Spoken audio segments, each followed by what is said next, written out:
Slide visible છે? હરે કૃષ્ણ પ્રભુજી, દંડવત પ્રણામ. દંડવત પ્રણામ. સ્લાઇડ વિઝિબલ છે? હરે કૃષ્ણ. હા પ્રભુજી. તમારા બધાનું ખૂબ ખૂબ સ્વાગત છે ઇસ્કોન કોલાય મેંગલુર તરફથી ચાલી રહેલા લેવલ 1 ના ગાના ક્લાસમાં. હરે કૃષ્ણ પ્રભુજી, દંડવત પ્રણામ. હરે કૃષ્ણ. 9મા અધ્યાયની 8મા અધ્યાયની શરૂઆત આપણે મંગલાચરણની સાથે કરીશું. સ્લાઇડ દેખાય છે ને? હરે કૃષ્ણ. હા પ્રભુજી, દેખ. મારો વોઇસ ક્લિયર છે? હા. હા. ઓમ જ્ઞાનતિમિરાન્ધસ્ય જ્ઞાનાંજનશલાકયા ચક્ષુરુન્મિલિतं येन તસ્मै શ્રીગુરુવે નમઃ. શ્રીચૈતન્યમનોભીષ્ટં સ્થાપિतं येन भूतले स्वयं रूप कदा मह्यं ददाति स्वपदान्तिकम्. वन्देऽहं श्रीगुरु श्रीयुतपदकमलं श्रीगुरुन् वैष्णवांश्च श्रीरूपं साग्रजातं सगणरघुनाथान्वितं तं सजीवं साद्वैतं सावधूतं परिजनसहितं श्रीकृष्णचैतन्यदेवं श्रीराधान् कृष्णपादान् सगण ललिता श्री विशाखान्वितंश्च हे कृष्ण करुणा सिंधु दीनबंधो जगत्पते गोपेश गोपिका कांत राधाकांत नमोस्तुते. तप्त कांचन गौरांगी श्री राधे वृंदावनेश्वरी वृषभानुसुते देवी प्रणमामि हरिप्रिये.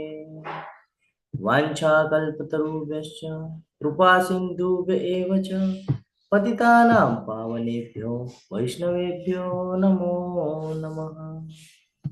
नमो ओं विष्णुपादाय कृष्णपृष्ठाय भूतले श्रीमते भक्तिवेदान्त स्वामिनिति नामिने नमस्ते सारस्वते देवे गौरवाणी प्रचारिणे निर्विशेष शून्यवादी पाश्चात्य देशतारिणे. जय श्री कृष्ण चैतन्य प्रभु नित्यानंद श्री अद्वैत गदाधर श्रीवासादि गौर भक्त वृंद. हरे कृष्ण कृष्ण कृष्ण हरे हरे हरे राम હરે રામ રામ રામ હરે હરે. हरे कृष्ण सर्वने. હરે કૃષ્ણ પ્રભુજી. હરે કૃષ્ણ પ્રભુજી. कृष्ण આજનો હરે કૃષ્ણ પ્રભુજી, દંડવત પ્રણામ પ્રભુજી. પ્રણામ. કૃષ્ણ પ્રભુજી, દંડવત પ્રણામ. હરે કૃષ્ણ દંડ પ્રણામ. વિક્રમી કૃષ્ણ પ્રભુજી, તમારા બધાનું ખૂબ ખૂબ હૃદયપૂર્વકનું સ્વાગત છે. આજનો અધ્યાય અક્ષર બ્રહ્મ યોગ. યોગ એટલે શું? હરે કૃષ્ણ. ભગવાન સાથે જોડાવું. અને બ્રહ્મ એટલે? હવે ક્વેશ્ચન થઈ જાય બધાને છે ને, બ્રહ્મ એટલે તો ભગવદ્ ગીતાની અંદર ઘણી બધી જગ્યાએ બ્રહ્મ શબ્દ વાપરવામાં આવ્યો છે ને. બ્રહ્મ એટલે બ્રહ્માજી માટે પણ વાપર્યો છે, બ્રહ્મ એટલે જીવ માટે પણ વાપર્યો છે.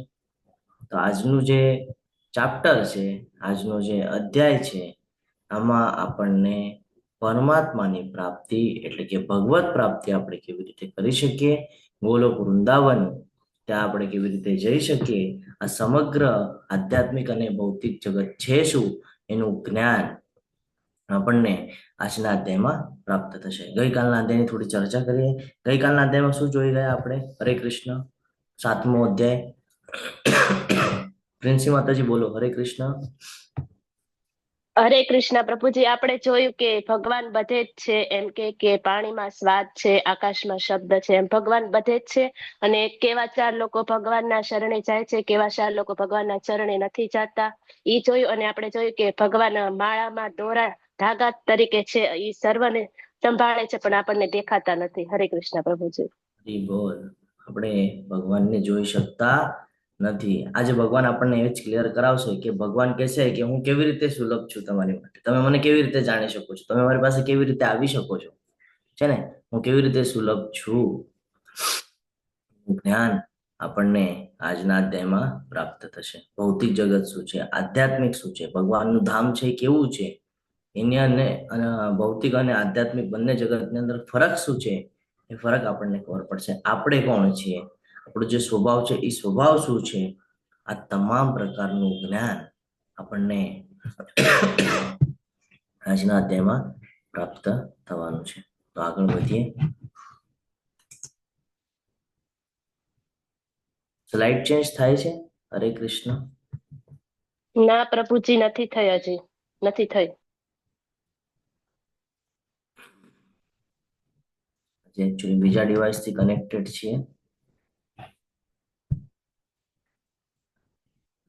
કૃષ્ણ હરે કૃષ્ણ કૃષ્ણ હરે હવે થઈ પ્રભુજી, થાય છે હવે. હરે રામ રામ રામ હરે. થઈ ગઈ પ્રભુ. હરે કૃષ્ણ પ્રભુજી, હરે થઈ ગઈ. કૃષ્ણ. અહીંયા અર્જુનજી ક્વેશ્ચન કરશે, 4-5 ક્વેશ્ચન પૂછી લેશે આપણા તરફથી કે ભગવાન આ બી કહી દો ને. આગળ જે પેઢી આવવાની છે એ પેઢીને ઘણું બધું કન્ફ્યુઝન રહેવાનું છે. તો અર્જુનજી પૂછી લે છે કે આ બી કહી દો ને. તો પછી ભગવાન બધાના આન્સર આપશે અને કહેશે કે અંતિમ સમયમાં જો કોઈ મારું સ્મરણ કરી લે છે તો એ સીધો મારા ધામને પ્રાપ્ત કરી લે છે. તો મૃત્યુ સમયે ભગવાન કૃષ્ણનું સ્મરણ કેવી રીતે કરી શકાય એનું જ્ઞાન આપણને આજના અધ્યાયમાં પ્રાપ્ત થશે. પછી આગળ ખબર પડશે યોગ મિશ્ર ભક્તિ કેવી રીતે કરવાનું છે ને, અને ભગવાન કૃષ્ણનું સ્મરણ કેવી રીતે કરી શકાય છે. પછી શુદ્ધ ભક્ત દ્વારા કૃષ્ણનું સ્મરણ કરવું.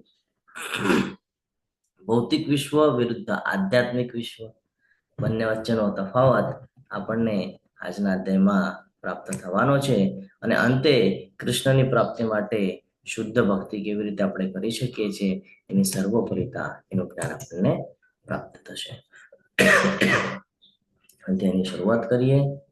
અર્જુન ઉવાચ કિમ તદ બ્રહ્મ કિમ અધ્યાત્મમ કિમ કર્મ પુરુષોત્તમ અધિભૂતમ ચ કિમ પ્રોક્તમ અધિદૈવમ કિમ ઉચ્યતે. અર્જુને પૂછા કરી. અર્જુનજી હવે અહીંયા ભગવાનને પૂછી રહ્યા છે કે હે ભગવાન, હે પુરુષોત્તમ. પહેલો ક્વેશ્ચન પૂછ્યો બ્રહ્મ શું છે.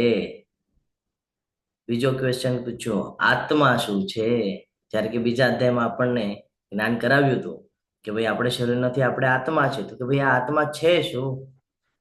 પછી સકામ કર્મ, તો કે ત્રીજો અધ્યાય સકામ કર્મની વાત થઈ હતી ને, તો કે સકામ કર્મ શું છે.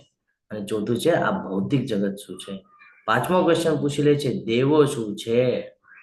આપણને આ જ કન્ફ્યુઝન હોય, આપણે બધાને ભગવાન તરીકે સંબોધન કરતા હોય, પણ દેવી દેવતા અને ભગવાન આની વચ્ચેનો તફાવત પણ આપણને સમજાવવો જરૂરી છે. તો આ તમામ પ્રકારના ક્વેશ્ચનો અહીંયા અર્જુનજી પૂછી રહ્યા છે ભગવાનને. કોની માટે પૂછી રહ્યા છે? આપણી માટે થઈ. બાકી અર્જુનજી તો ભગવાનના શુદ્ધ ભક્ત છે ને, એને તો આમે ગોલોક પ્રયાણ કરવાનું છે. આપણે હજી ભૌતિક જગતમાં એટલા બધા સંકળાયેલા છીએ કે આપણે હજી પણ ભક્તિમાં દ્રઢ થયા નથી. તો આપણે ભક્તિમાં દ્રઢ થવું હોય ને તો એની માટે આ બધું જ્ઞાન બહુ જરૂરી છે. ભક્તિ કરવી હોય, ભગવાનના શરણમાં જવું હોય તો પહેલા સમજવું પડશે કે ભાઈ આ જગત શું છે, આપણે કોણ છીએ, શું કામ આવ્યા છીએ. આ બધું આપણને જાણશું ત્યારે આપણે ભગવાન સાથે કનેક્ટ થઈ શકશું. અહીંયા પ્રશ્ન પૂછેલા છે કે બ્રહ્મ શું છે. બ્રહ્મ એટલે કે જે જીવ છે, એટલે આપણે એ જીવ એટલે બ્રહ્મ. આત્મા શું છે? શું લાગે છે તમને? આત્મા શું હશે? હરે કૃષ્ણ. તમે ચેટ બોક્સમાં લખો, હમણાં આગળ એનો આન્સર આવવાનો છે આત્માનો. હે મધુસૂદન, યજ્ઞના સ્વામી કોણ છે અને તેઓ શરીરમાં કેવી રીતે રહે છે? યજ્ઞના સ્વામી આની પહેલા આવી ગયું. હું સમસ્ત યજ્ઞ તથા તપશ્ચર્યાઓનો પરમ ભોગતા છે ને, કયો શ્લોક હતો યાદ છે? હરે કૃષ્ણ. ભગવાને આન્સર પેલા આપેલો છે 5મા ઉત્તારામ અધ્યાય. યજ્ઞ તપસામ પ્રભુ. ભોક્તારામ યજ્ઞ તપસામ સર્વલોક મહેશ્વરમ. ભોક્તારમ યજ્ઞ તપસા સર્વલોક મહેશ્વરમ. તો ભોક્તા કોણ છે? પૂર્ણ પુરુષોત્તમ પરમેશ્વર, યજ્ઞના સ્વામી. અને શરીરમાં કેવી રીતે રહે છે? તો કે શિરોદક્ષાય વિષ્ણુ તરીકે. વળી ભક્તિમાં પરોવાયેલા મનુષ્ય અંતકાલે આપણે કેવી રીતે જાણી શકીએ? કેટલા બધા ક્વેશ્ચન પૂછી દીધા છે ને. બધા ક્વેશ્ચન આપણી માટે મોસ્ટ ઇમ્પોર્ટન્ટ છે. હવે આપણે એ બધાના આન્સર જોઈએ કે આન્સરમાં શું કહી રહ્યા છે ભગવાન. હરે કૃષ્ણ. બ્રહ્મ એટલે કે આત્મા, એટલે કે આ જે જીવ છે એ જીવને બ્રહ્મ તરીકે અહીંયા સંબોધન કરવામાં આવેલું છે. કેવી છે આ જીવ? તો કે આ જીવ એવું છે કે ભાઈ નૈનમ છિંદંતી શસ્ત્રાણી નૈનમ દહતી પાવક ન ચૈનમ ક્લેદયંતી આપો ન શોષ્યથી મારુત. કે આ જે પંચતત્વ છે, આ પંચતત્વનો એના ઉપર કોઈ અસર થતો નથી. આખું સમગ્ર ભૌતિક જગતની અંદર એક જગ્યાએથી બીજી જગ્યાએ હલનચલન થાય છે, એનું ટ્રાન્સફર થાય છે, પણ વિનાશ થતો નથી. એટલે આપણે એમ સમજીએ કે ભાઈ કોઈ ખરાબ કર્મ કરશું તો આપણો વિનાશ થશે. વિનાશ નહીં થાય, પતન થશે. કાં તો ઉપરના લોકમાં જશું, કાં તો નીચેના લોકમાં જશું. કાં તો સારી યોની પ્રાપ્ત થશે, કાં તો ખરાબ યોની પ્રાપ્ત થશે. ડિપેન્ડ કરે છે આપણા કર્મ અને આપણી અંત સમય જ્યારે આવે છે ત્યારની ઈચ્છાઓના આધારે. ભગવાને આપણા જ હાથમાં આપેલું છે કે તને આવતો જન્મ જેવો જોઈતો હોય ને એ પ્રમાણે તું જન્મ પ્રાપ્ત કરી શકે છે. ડિપેન્ડ કરે છે કે તું અંતકાલે શું કરે છે. જ્યારે તારો અંત સમય આવે છે ત્યારે તું શું કરે છે એના પર બધું ડિપેન્ડ કરે છે. તો બ્રહ્મ એટલે કે આત્મા. પછી તો કે આધ્યાત્મ, તો કે જે શરીરને નિયંત્રણ કરે છે, જે જીવનો સ્વભાવ છે ને. આપણે બધા 6ઠ્ઠા અધ્યાયમાં ચર્ચા કરી રહ્યા હતા મન અને ઇન્દ્રિયોને કંટ્રોલ કરવાની વાત. તો આ જે સ્વભાવ છે આ એનો મૂળ સ્વભાવ છે કે શરીરને કંટ્રોલ કરીને રાખવાનું છે. આ જે પંચતત્વનું બનેલું આપણું જે કહે ને કે શરીર છે, આ શરીરને કંટ્રોલ કરવાનું કામ એનું છે. પણ આપણે શું કરીએ છીએ? આપણે જેના કંટ્રોલમાં હોઈએ છીએ છે ને, કંઈક જોઈએ છીએ એટલે પછી આપણને જોઈતું હોય છે તો આપણે એના ઉપર કંટ્રોલ કરતા નથી. જ્યારે કે આપણે શું કરવું જોઈએ? મન, બુદ્ધિ અને ઇન્દ્રિયો ઉપર કંટ્રોલ રાખવો જોઈએ. હવે આગળ આવે છે સકામ કર્મ. તો કે સકામ કર્મ એટલે શું? 3જા અધ્યાયની અંદર આપણને ભગવાને આ કર્મના વિશેનું વિસ્તૃત જ્ઞાન આપ્યું છે. સકામ કર્મ એટલે જ્યારે આપણો જન્મ થાય છે ત્યાંથી તે મૃત્યુ સુધી આપણે અલગ અલગ તબક્કામાંથી જઈએ છીએ છે ને. ધીરે ધીરે મોટા થઈએ, પછી કુમાર અવસ્થા, યુવા અવસ્થા, પછી વૃદ્ધાવસ્થા અને પછી અંતિમ સમય. તો આ જેવી રીતે આપણે સ્ટ્રક્ચર ચેન્જ કરીએ છીએ એમાં ધીરે ધીરે ધીરે ધીરે શું થાય છે? શું કરીએ છીએ? આપણે આપણા કર્મને ચેન્જ કરીએ છીએ. જ્યારે નાના હોય છે ત્યારના કર્મ અલગ હોય છે. ધીરે ધીરે કુમાર અવસ્થામાં આવે, અલગ પ્રકારના કર્મ કરીએ છીએ. યુવા અવસ્થામાં આવે, જવાબદારીઓ આવે, અલગ પ્રકારના કર્મ કરીએ છીએ. મૃત્યુ સમયે અલગ પ્રકારના કર્મ કરીએ છીએ. તો જેટલા પણ કર્મ આપણે જીવન વ્યતીત કરતા સમયે કરીએ છીએ આ બધા કર્મ સકામ કર્મ તરીકે આવે છે, જે આપણું કર્તવ્ય કર્મ છે ને. જે આપણને જીવનમાં, ભૌતિક જીવનમાં જે આપણને જીવવા માટે જે સંસાધનો જોઈતા હોય છે લિમિટેડ પૂરતા, એ માટે જે કાંઈ કર્મ કરીએ છીએ એ તમામ પ્રકારના કર્મ સકામ કર્મમાં આવે છે, જે આપણને ભૌતિક જગત સાથે સંકળાવી રાખે છે. હવે વાત આવી કે ભાઈ ભૌતિક જગત સાથે સંકળાવી રાખે છે તો ભૌતિક જગત એટલે તો કે અધિભૂત એટલે ભૌતિક જગત. કારણ કે આપણે એના આધીન છીએ. આપણે ક્યાં જન્મ લીધો છે? મૃત્યુ લોકમાં જન્મ લીધો છે ને. તો આપણે બધા આધીન છે એટલે કે છે એને અધિભૂત. તો કે ભાઈ સમગ્ર જે પ્રકૃતિ છે, આ જે ભૌતિક જગત છે, આ ભૌતિક જગતને કોણ હેન્ડલ કરે છે? તો કયો શ્લોક છે? ગઈકાલે જ જોયો આપણે. હરે કૃષ્ણ. કયા શ્લોકની વાત કરી આપણે હમણાં? માતા ઇતસ્વન્યમ પ્રકૃતિ વિદ્ધિ મે પરમ. અને ગઈકાલે પણ આપણે જોયું ને કે મત પરતરમ કિંચિત નસ્તિ ધનંજય સર્વે ઇદમ પ્રોત્રે સૂત્રે મણિગણૈવ. ભગવાન કહે છે જેમ આ બધું મેં હેન્ડલ કરીને રાખ્યું છે એ કેવી રીતે છે? એક દોરાની સમાન છે. આજે મોતીઓની માળા હોય એમાં દોરો દેખાતો ન હોય, કોણ હોય, એવી જ રીતે આ જે વિરાટ સ્વરૂપ છે એમાં અલગ અલગ દેવી દેવતાઓ છે, અને આ બધા દેવી દેવતાઓને શું કહેવાય છે? અધિદેવ કહેવાય છે. દેવી દેવતાઓ કીધું છે, પરમાત્મા કીધું નથી, પૂર્ણ પુરુષોત્તમ પરમેશ્વર કીધું નથી, અધિદેવ. આ બધું જે કાંઈ પણ ભૌતિક જગત છે, આ ભૌતિક જગતને હેન્ડલ કરવા માટે જે કહીએ ને આપણે જે મંત્રી લોકો નેમેલા છે, આ એટલે બધા દેવી દેવતાઓ. એટલે આ જે 14 લોક છે ને, આ 14 લોકના અંદર જ એક લોક આપેલું છે, દેવલોક. આ દેવલોકની અંદર આ બધા વાસ કરે છે, અને અલગ અલગ જગ્યાએની એ લોકોને ડિપાર્ટમેન્ટની ડ્યુટી આપેલી છે. એ અલગ અલગ ડિપાર્ટમેન્ટ સંભાળવાનું કામ આ અધિદેવ દ્વારા થાય છે. ફોર એક્ઝામ્પલ, સૂર્યદેવ રોજ સવારે આવે અને આપણને ઉષ્ણતા અને પ્રકાશ આપીને જાય. ચંદ્રદેવ રોજ રાતના આવે, વનસ્પતિઓમાં રસ પૂરવાનું કામ કરે. ઇવન તમને ખબર હશે ચંદ્રની કળાઓ બધી, જેમ જેમ પૂનમ આવે એમ ભરતી આવે, જેમ જેમ અમાસ આવે એમ ઓટ આવે. તો આ બધું સ્ટ્રક્ચર બેલેન્સ કરવાનું કામ છે ને, આ અલગ અલગ દેવી દેવતાઓને આપેલું છે. વરુણ દેવ સમયે સમયે વરસાદ આપે. પવન દેવ, પવન જ ન હોય તો કે ભાઈ આ ભૌતિક જગતની અંદર જે જીવ છે જીવન વ્યતીત નહીં કરી શકે, તો પવન દેવ થઈ ગયા. અગ્નિદેવ, ભાઈ આપણને ભોજન ગ્રહણ કરવું છે તો આપણે એમને તો કાચું કાચું નહીં ખાઈ શકીએ, આપણા શરીરને આદત નથી, તો ભાઈ એને પકાવવું પડશે. એની માટે શું જોઈશે? કે ભાઈ ઉષ્ણતા જોઈશે. તો આ ઉષ્ણતા, તો કે ભાઈ વરુણ દેવ. તો આ અલગ અલગ, આ એક્ઝામ્પલ આપ્યા મેં તમને. તો આ અલગ અલગ કામ માટે અલગ અલગ દેવતાઓની નિયુક્તિ કરવામાં આવેલી છે. તો આ જેટલા પણ દેવો છે, આ દેવો અધિદેવ કહેવાય છે. આ જ દેવોનું કામ છે કે ભૌતિક જગતની અંદર જે કાંઈ પણ મહત્વની બાબતો છે એને કંટ્રોલ કરવાનું. હવે આપણને એમ થાય કે ભગવાન દ્વારા બધું નિર્મિત છે, તો ભગવાન તો કંટ્રોલ કરી શકે ને? ઓબ્વિયસલી ભગવાન કંટ્રોલ કરી શકે. અહીંયા એક એક્ઝામ્પલ સાથે આપણે સમજીએ કે પ્રધાનમંત્રી છે, પ્રધાનમંત્રી દરેક સ્ટેટમાં જઈને કામ તો ન કરી શકે, એટલે એને ત્યાં ડિપાર્ટમેન્ટ શોધીને આપ્યા હોય કે ભાઈ આ અહીંયાનું ડિપાર્ટમેન્ટ, આ અહીંયાનું ડિપાર્ટમેન્ટ. જેમ કે ફોર એક્ઝામ્પલ, અલગ અલગ સ્ટેટની અંદર અલગ અલગ મુખ્યમંત્રી હોય, સીએમ હોય, અલગ અલગ ડીસીએમ હોય, ડેપ્યુટી ચીફ મિનિસ્ટર. એના નીચે પછી કેબિનેટ બેસાડેલું હોય, કેબિનેટની અંદર પછી અલગ અલગ ખાતા આપેલા હોય, એજ્યુકેશન મિનિસ્ટર, પછી ગૃહ ખાતું હોય, ઘણા બધા, હોમ મિનિસ્ટર, ઘણા બધા ખાતા આપેલા હોય. તો શું આપણે એમ સમજીએ કે ભાઈ જે પ્રાઇમ મિનિસ્ટર છે એ કોઈ સ્ટેટની અંદર જઈને આ બધું કામકાજ જોવે છે? નહીં. એ આ લોકો આગળથી ફોલોઅપ લેશે ખાલી, કે ભાઈ ઓલા સ્ટેટમાં શું ચાલી રહ્યું છે, આ સ્ટેટમાં શું ચાલી રહ્યું છે. પણ કોના બેઝ પર કામ કરશે લોકો? કોના નિયમ પ્રમાણે કામ કરશે? તો કે ભાઈ પ્રધાનમંત્રી છે ને એના નિયમ પ્રમાણે કામ કરશે, એની ઈચ્છા પ્રમાણે કામ કરશે. તો આ જે સિસ્ટમ છે, આ મેં તમને ભૌતિક જગતનું ઉદાહરણ એટલા માટે આપ્યું કે તમે સરળતાથી સમજી શકો.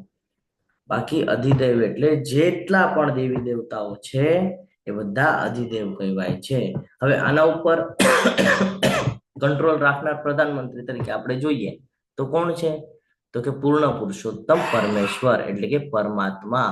અધિયજ્ઞ, આ જેટલું કાંઈ પણ છે, જેટલા પણ યજ્ઞ છે એના સ્વામી છે ને. ભોક્તારમ યજ્ઞ તપસા સર્વલોક મહેશ્વરમ. યાદ રાખવાનો છે 5મા અધ્યાયનો 29મો શ્લોક. તો કે અધિયજ્ઞ એટલે કોણ? તો કે પરમાત્મા. પછી કે આ ક્યારે છે? હવે આપણને તો એમ ખબર છે કે ભાઈ મહાવિષ્ણુ, ગર્ભોદક્ષાય વિષ્ણુ અને શિરોદક્ષાય વિષ્ણુ, ત્રણ છે. હવે કેમ સમજવું? તો કયા વિષ્ણુ રહે છે હરે કૃષ્ણ દરેકના હૃદયમાં? ગર્ભોદક્ષાય વિષ્ણુ પ્રભુ. શિરોદક્ષાય. આજે આપણે એ જ શીખવાનું છે કે કેવી રીતે સમગ્ર બ્રહ્માંડનું નિર્માણ થાય છે અને કેવી રીતે નાશ થાય છે. હા, બંને બાબત આખા ગોલોક ચાર્ટનું આપણે આજે અધ્યયન કરવાના છીએ કે કેવું સ્ટ્રક્ચર છે આ દુઃખાલયમનું અને કેવી રીતે એની નિર્મિતિ થાય છે. એટલે ચિંતા કરતા નહીં, આપણે એ જર્નીમાં પણ જવાના છીએ. આજે આપણે સ્પેસમાં જવાના છીએ. આજે આપણે એમ સમજી લેજો, નાસા જેમ જાય છે ને ઉપર, એવી રીતે આપણે પણ આજે એક ચક્કર મારીને આવવાના છે કે એક્ઝેક્ટલી ભગવાનનું ધામ છે કેવું. તો અધિયજ્ઞ એટલે પરમાત્મા. ક્યારે છે? તો કે બધાના હૃદયમાં શિરોદક્ષાય વિષ્ણુ તરીકે વાસ કરે છે. મૃત્યુ સમયે ભગવાન કૃષ્ણનું સ્મરણ કેવી રીતે કરવું? અહીંયા ખૂબ સરસ કીધું છે કે ભાઈ અંતિમ સમયમાં જેનું સ્મરણ થાય છે એ પ્રમાણે આગળની ગતિ નિશ્ચિત થાય છે. તો ભાઈ આપણે તો ગોલોક વૃંદાવન જવાનું છે, આપણને તો જ્ઞાત થયું કે આપણે ભગવાનના અંશ છીએ અને આપણે જવાનું છે ભગવાનના ધામમાં. તો કેવી રીતે જઈ શકાય? તો કે ભાઈ કન્ટિન્યુઅસ જો ભગવાનનું સ્મરણ કરશું ને તો જ પોસિબલ છે, એ વગર પોસિબલ નથી. તો જ્યારથી આપણને આ જ્ઞાન પ્રાપ્ત થાય ને, 8મો અધ્યાય આપણે શીખી જઈએ અને આપણને જ્ઞાન અર્જિત થાય, ત્યારથી આપણે ભગવાનની ભક્તિની શરૂઆત કરી દેવી જોઈએ. શું કામ કરી દેવી જોઈએ? આપણને એવું ઘણા બધા લોકો એવું કહેતા સાંભળીએ છીએ કે ભાઈ લાસ્ટ સમય આવશે ને, અંતિમ સમય આવશે ને ત્યારે કરશું, હજી તો વાર છે, તો યુવા છે ને, લાવ થોડું એન્જોય કરી લેવા દે, લાવ થોડું જીવન જીવી લેવા દે. પણ અહીંયા એક વાત સમજવી પડશે આપણને કે આપણું એજ લિમિટ બહુ તો 100 વર્ષનું છે, પણ એટલું પણ આપણે જીવી શકતા નથી. તો આપણને શું કરવું પડશે? ભાઈ અડધી ઉંમર તો આપણે ઓલરેડી કર્મ બંધનમાં વહી ગઈ છે. અને પાછલા અધ્યાયને જો આપણે યાદ કરીએ તો ભગવાને કીધું છે કે કર્મનો સિદ્ધાંત છે, ફરીને પાછો આવશે. તો જે કર્મ કરેલું છે એ પ્રમાણે ઉચ્ચતર લોક પ્રાપ્ત થશે અથવા તો નીચેનું લોક પ્રાપ્ત થશે, ડિપેન્ડ ઓન તમારા કર્મ. ભગવાન કહે છે સારા કર્મ કર્યા હશે તો હું પુણ્યાત્માઓમાં મોકલીશ, પણ એ જયારે ભોગ ભોગવાઈ નથી જશે ને, પાછું તને મૃત્યુ લોકમાં મોકલવામાં આવશે. કેમ? તો કે ભાઈ તે કર્મના બંધનો બાંધેલા છે ને, અને બહુ જ કુકર્મ કર્યા હશે, ખરાબ કર્મ કર્યા હશે તો શું કે છે? તો પતન નિશ્ચિત, નીચેના લોકમાં. તો આ તો નિશ્ચિત છે.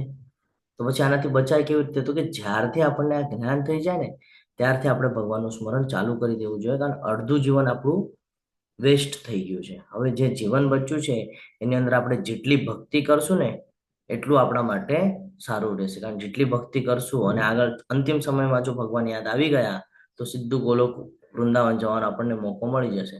નહીં તો ઘણું બધું આપણને સ્ટ્રગલ કરવું પડશે, ઘણા બધા આપણને જન્મ લેવા પડશે, અને એ જન્મની અંદર જો ભગવાનની ભક્તિ ન મળી, ભક્તોનો સંગ ન મળ્યો તો પણ આપણું પતન નિશ્ચિત છે.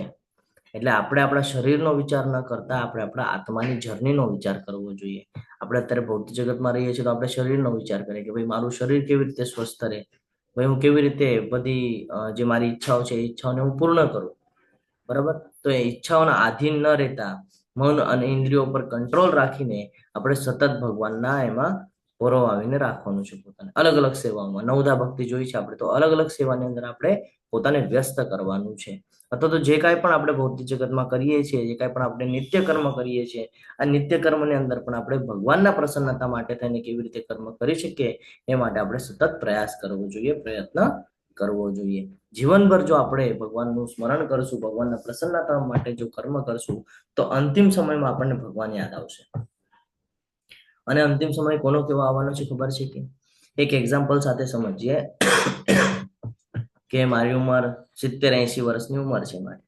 હવે જ્યારે હું 70-80 વર્ષનો હોઈશ ત્યારે કાં તો મને બોલતા નહીં ફાવતું હોય, મારા દાંત નહીં હોય, મારી જીભ પ્રોપર ચાલતી નહીં હોય, મને સંભળાવાનું ઓછું થઈ ગયું હશે, દેખાવાનું ઓછું થઈ ગયું હશે, હાથ કાપતા હશે, હાથ નહીં ચાલતા હોય, છે ને, સ્મરણ શક્તિ હશે નહીં હોય, હું કોઈને ઓળખતો હોઈશ નહીં હોય, કઈ સિચ્યુએશન હશે, પથારીવશ હોઈશ કે વ્યવસ્થિત હાથ પગ ચાલતા હશે, કાંઈ જ ખબર નથી. તો અંતિમ સમયની રાહ જોશું તો, અને એ સમયે જો આપણી ઇન્દ્રિયો કામ નહીં કરે તો ક્યાંથી ભગવાનનું સ્મરણ થશે? આપણું ધ્યાન તો બધું ઇન્દ્રિયોમાં હશે કે ભાઈ મને બોલતા નથી ફાવતું, મને દેખાઈ નથી રહ્યું, મને સંભળાય નથી રહ્યું, છે ને, તો કેવી રીતે ભગવાનનું સ્મરણ કરી શકવું? ઇમ્પોસિબલ છે. એટલે જ્યારથી સમજાય, જ્યારથી આપણને આ બધું જ્ઞાન પ્રાપ્ત થાય ત્યારથી આપણે ભક્તિની શરૂઆત કરી દેવી જોઈએ. આપણે ગઈકાલે એક કથા લીધેલી હતી ધ્રુવ મહારાજની. ધ્રુવ મહારાજે તો કેટલી નાની ઉંમરમાં ભગવાનનું સ્મરણ ચાલુ કરી દીધેલું છે ને. શુદ્ધ ભક્ત હતા તો તરત ભગવાને દર્શન આપી દીધા હતા. પણ આપણે બધા કલયુગમાં છીએ. આપણે બધા કલયુગમાં એટલા માટે છીએ કારણ કે આપણે એવા બધા કર્મ કરેલા છે. આપણને પણ પ્રયાસ કરવો પડશે. સતત પ્રયાસ કરશું તો ભગવાને 6થા અધ્યાયમાં કીધા પ્રમાણે કે તમે તમારા ગોલ પર જો નિશ્ચિત દ્રઢતાપૂર્વક તમે જો એની પાછળ લાગી જશો, યથા યોગ્ય અભ્યાસ અને પ્રયાસ કરશો, અને જે બાબત તમને એમાંથી બહાર કાઢે છે જો એને વૈરાગ્ય કરશો તો તમને નિશ્ચિતે મળશે. આ મારો મત છે, એવી રીતે ભગવાને કીધેલું છે. તો ભગવાનના કીધા મુજબ જો આપણે સતત ભગવાનનું સ્મરણ કરશું, જો સતત ભગવાનને યાદ કરશું, યથા યોગ્ય પ્રયાસ કરશું તો નિશ્ચિત જ આપણને ભગવત પ્રાપ્તિ થઈ શકે છે. અંતિમ સમયમાં ભગવાન આપણને યાદ આવી શકે છે. ક્યારે? જ્યારે તમે ડેઈલી રૂટીનમાં એને બેસાડેલું હશે ત્યારે. જેમ આપણે સવારે રોજ ઉઠીએ છીએ, આપણને ખબર છે ઉઠ્યા પછી આપણું શું શું કામ હોય છે. રોજ ડ્યુટી જવાનું છે, રોજ આપણા નિત્ય કર્મ છે આપણને કરવાના જ છે, એમાંથી આપણે બચીએ છીએ કે નહીં? કરવા જ પડે છે. તો સેમ એજ આ પણ છે. તમે જો એની આદત લગાડી હશે તો તમારે અંતિમ સમયમાં વિચાર નહીં કરવો પડે, તમે ઓટોમેટિકલી ભગવાનનું સ્મરણ કરશો. તમને સવારે ઉઠાડવું નહીં પડે, તમે ઓલરેડી ઉઠી ગયા હશો. તમને કેવું નહીં પડે, તમને ઓલરેડી બધું ખબર છે કે ભગવાન માટે શું શું કરવાનું છે, શું નથી કરવાનું. ભગવાન માટે ઇન સેન્સ કે એના પ્રસન્નતા માટે કરવાનું છે. કરવાનું છે એટલે નથી કરવાનું, કંઈક પ્રાપ્તિ માટે જ આપણે અહીંયા આવેલા છીએ, છે ને? આપણે તો આપણને ફાયદો ક્યાં થાય છે એ જ ગોતતા હોઈએ છીએ. તો એટલે આ બધું બહુ મહત્વનું છે. ઊંડો વિચાર કરજો, લોંગ ટર્મનો વિચાર કરજો. આપણે બહુ શોર્ટ ટર્મ ક્ષણિક સુખ ગોતતા હોઈએ છીએ, તો શોર્ટ ટર્મનો વિચાર ન કરવો જોઈએ. ઘણા બધાને એવું લાગે કે ભાઈ મૃત્યુ પછી શું ખબર પડવાની છે, આપણને તો કઈ યાદ પણ નથી રહેતું, છે ને? મૃત્યુ પછી તો આ જ મહત્વનું છે કે મૃત્યુ પછીનું જ જે જર્ની છે એની માટેની આપણે બધી તૈયારી કરવાની હોય છે.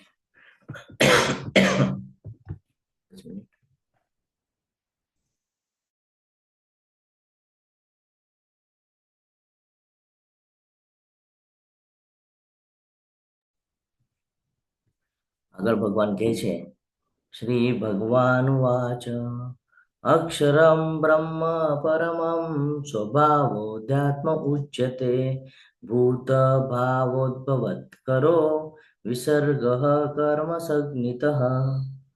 પૂર્ણ પુરુષોત્તમ પરમેશ્વરે કહ્યું કે અવિનાશી તથા દિવ્ય જીવને બ્રહ્મ કહે છે, જે જીવનો વિનાશ નથી થવાનો. નૈનમ છિંદંતી શસ્ત્રાણી નૈનમ દહતી પાવક. અને કોણ? તો કે દિવ્ય જીવ. દિવ્ય કોને કીધું છે? તો જે ભગવાનના પ્રસન્નતા માટે કર્મ કરે છે ને, જે ભગવાન માટે જ બધું કરી રહ્યા છે, એ બધું જ દિવ્ય છે. પછી તમે ભોગ બનાવતા હો, સ્મરણ કરતા હો, માર્જનમ કરતા હો, કોઈ સેવા કરતા હો, આ બધું દિવ્ય છે. આ એટલા માટે દિવ્ય છે કે આ તમારી પ્રગતિ કરાવે છે, આ તમને પતે પતે આગળ લઈ જાય છે, એટલે આ બધું દિવ્ય છે. તો એ દિવ્ય જીવને બ્રહ્મ કહેવાય છે. અને તેના સનાતન સ્વભાવને શું કહેવાય છે? તો કે આધ્યાત્મ અથવા તો આત્મા કહેવાય છે. જીવોના ભૌતિક શરીરનો વિકાસ થવાની સાથે સંકળાયેલા કાર્યને કર્મ અથવા તો સકામ કર્મ કહેવાય છે. કે ભૌતિક શરીરનો વિકાસ, આપણે જેમ ચર્ચા કરી કે આપણે જ્યારે નાના હોઈએ ત્યાંથી તે વૃદ્ધાવસ્થા સુધી આપણે અલગ અલગ તબક્કાઓમાંથી જઈએ છીએ. 6 પ્રકારના તબક્કાઓ જોયા આપણે. તો 6 પ્રકારના તબક્કામાંથી જ્યારે આપણે પસાર થઈએ છીએ તો અલગ અલગ પ્રકારે આપણે કર્મ કરીએ છીએ. નાના હોય ત્યારે અલગ કર્મ હોય, મોટા થાય તો અલગ કર્મ હોય, અને વૃદ્ધ થાય તો અલગ જવાબદારીને કર્મ હોય છે. તો એ જે કાંઈ પણ આપણે આપણી જવાબદારીઓ પૂર્ણ કરીએ છીએ ભૌતિક જગત રિલેટેડ, આ તમામ પ્રકારના જે પ્રક્રિયા છે, આ તમામ પ્રકારના જે કર્મો છે, જે કાર્યો છે, આને જ સકામ કર્મ કહેવામાં આવે છે. આગળ વધીએ.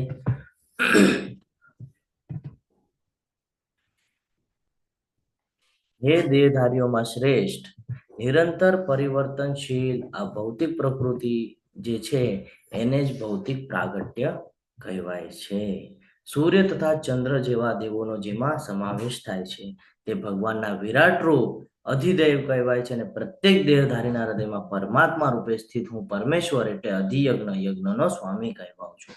આપણે જેમ ચર્ચા કરી એમ અહીંયા ભગવાન આપણને જ્ઞાન આપે છે કે આ જે ભૌતિક જગત છે, આ તમામ પ્રકારનું જે ભૌતિક જગત છે એની અંદર શું આપવામાં આવેલું છે? સૂર્ય તથા ચંદ્ર આપવામાં આવેલા છે. આ ઉદાહરણ આપ્યા છે.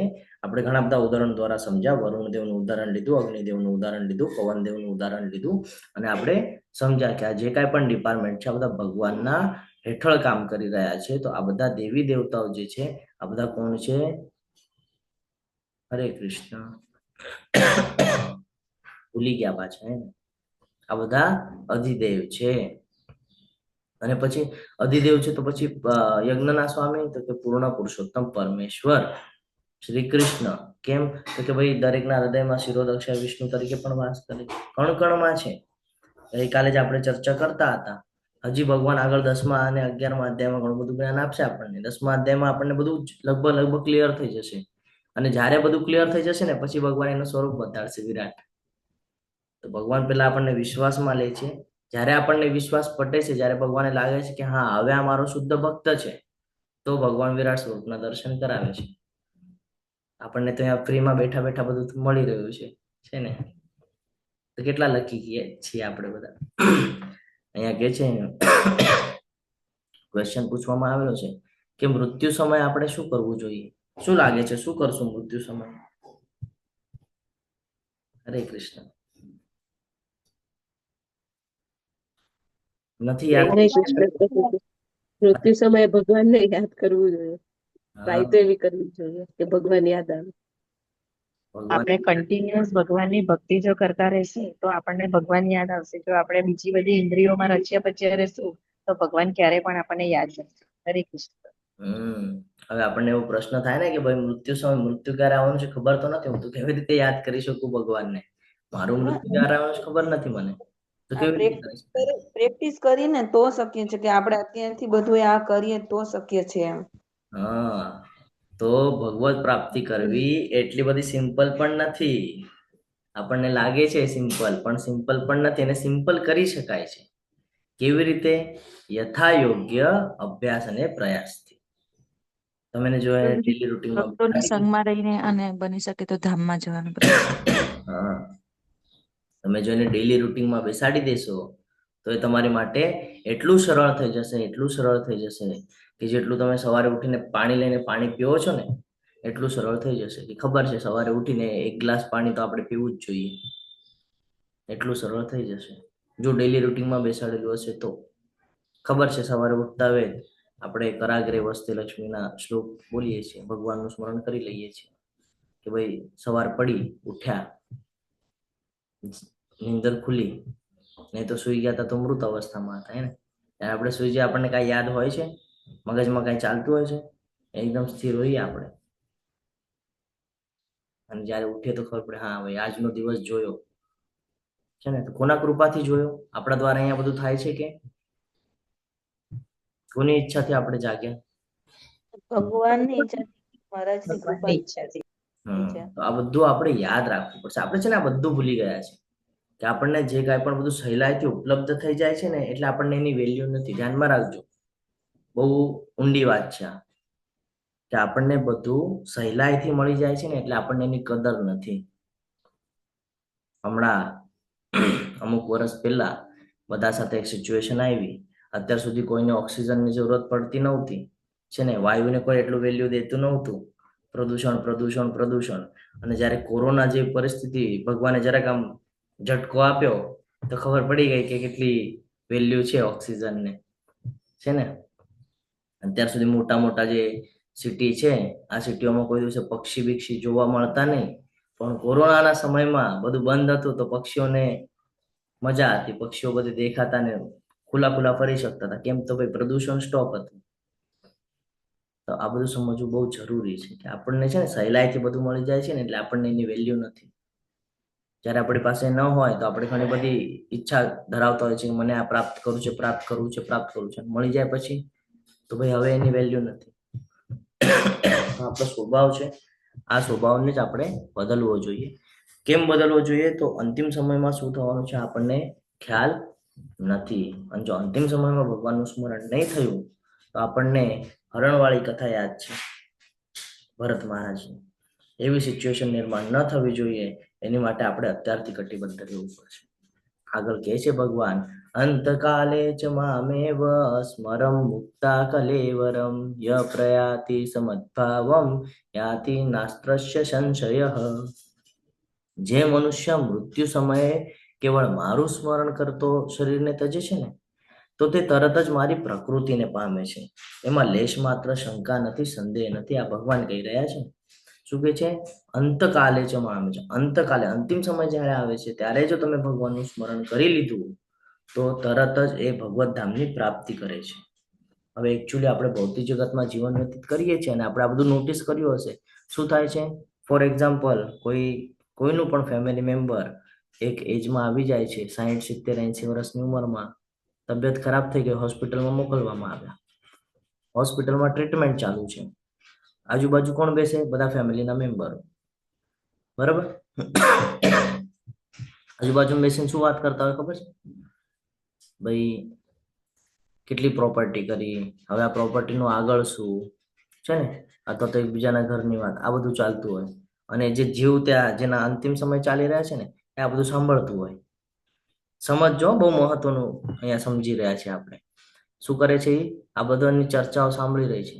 હવે આ ચર્ચા સાંભળે છે ને ત્યારે એને ખબર પડે છે કે મેં આ લોકો માટે આટલું બધું પ્રયત્ન કર્યા, આટલી બધી પ્રોપર્ટી કરી, નામ કર્યું, બંગલો કર્યો, બધું કર્યું, અને આ લોકો હવે અંદર ચર્ચા ચાલુ થઈ ગઈ છે. આ લોકોને મારી વેલ્યુ નથી, આ લોકોને પ્રોપર્ટીની વેલ્યુ છે.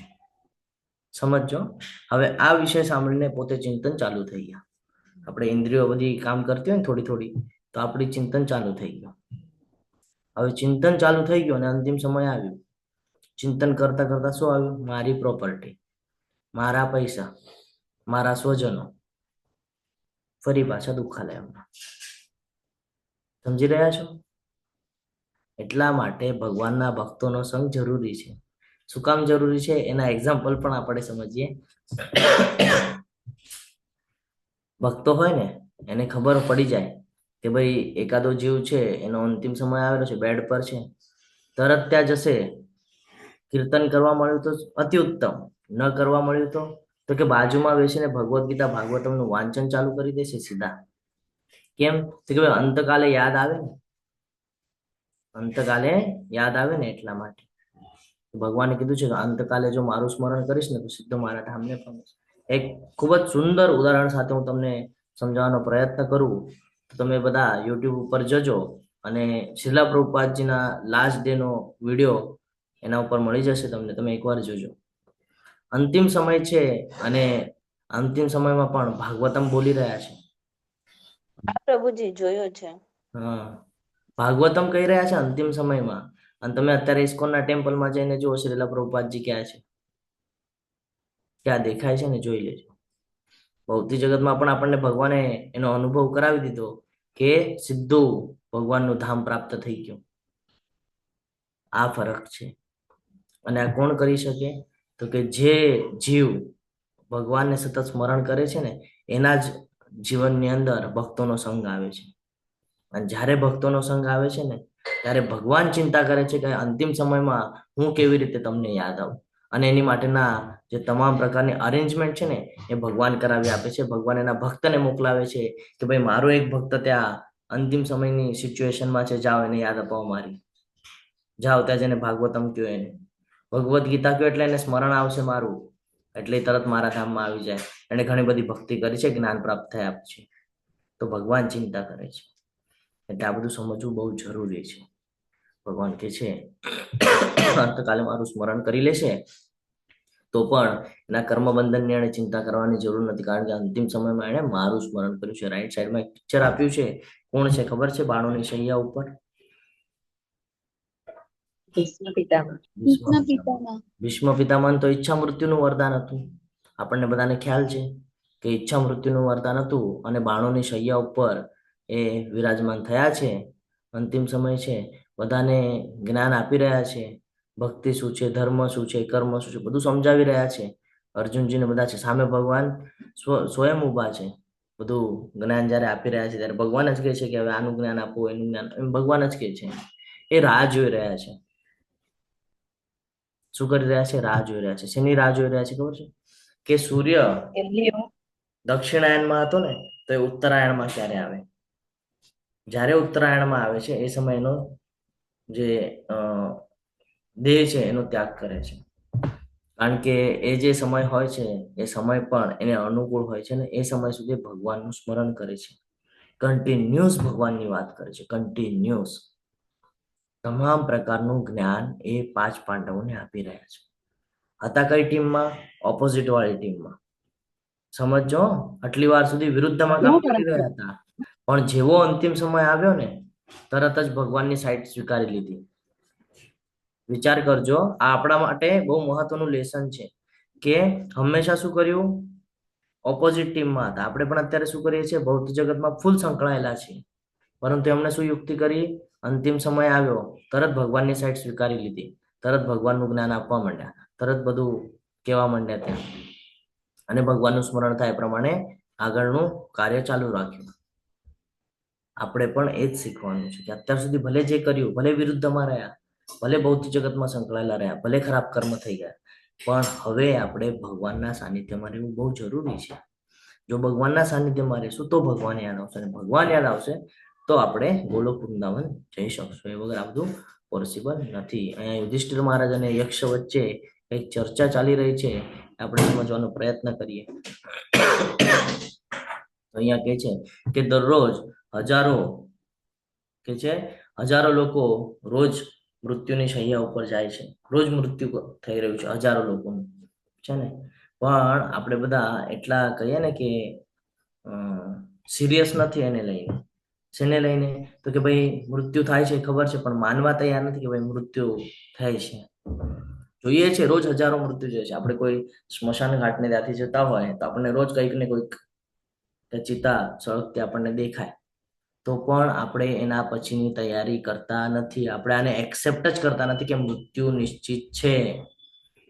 જોઈને પણ આપણે અનદેખું કરીએ છીએ અને આપણે એના આગળની તૈયારી જ કરતા નથી, છે ને.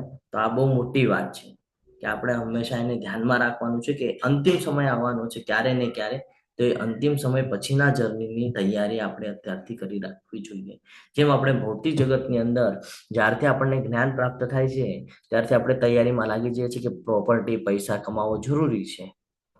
તો કેવા આપણે એની પાછળ લાગી જઈએ છીએ કે ભાઈ આ જરૂરી છે, કરવું પડશે. એવી જ રીતે મૃત્યુ પછી આપણી જે આત્મા છે એની જર્ની માટે આપણે અત્યારથી પ્રયત્ન કરવા પડશે.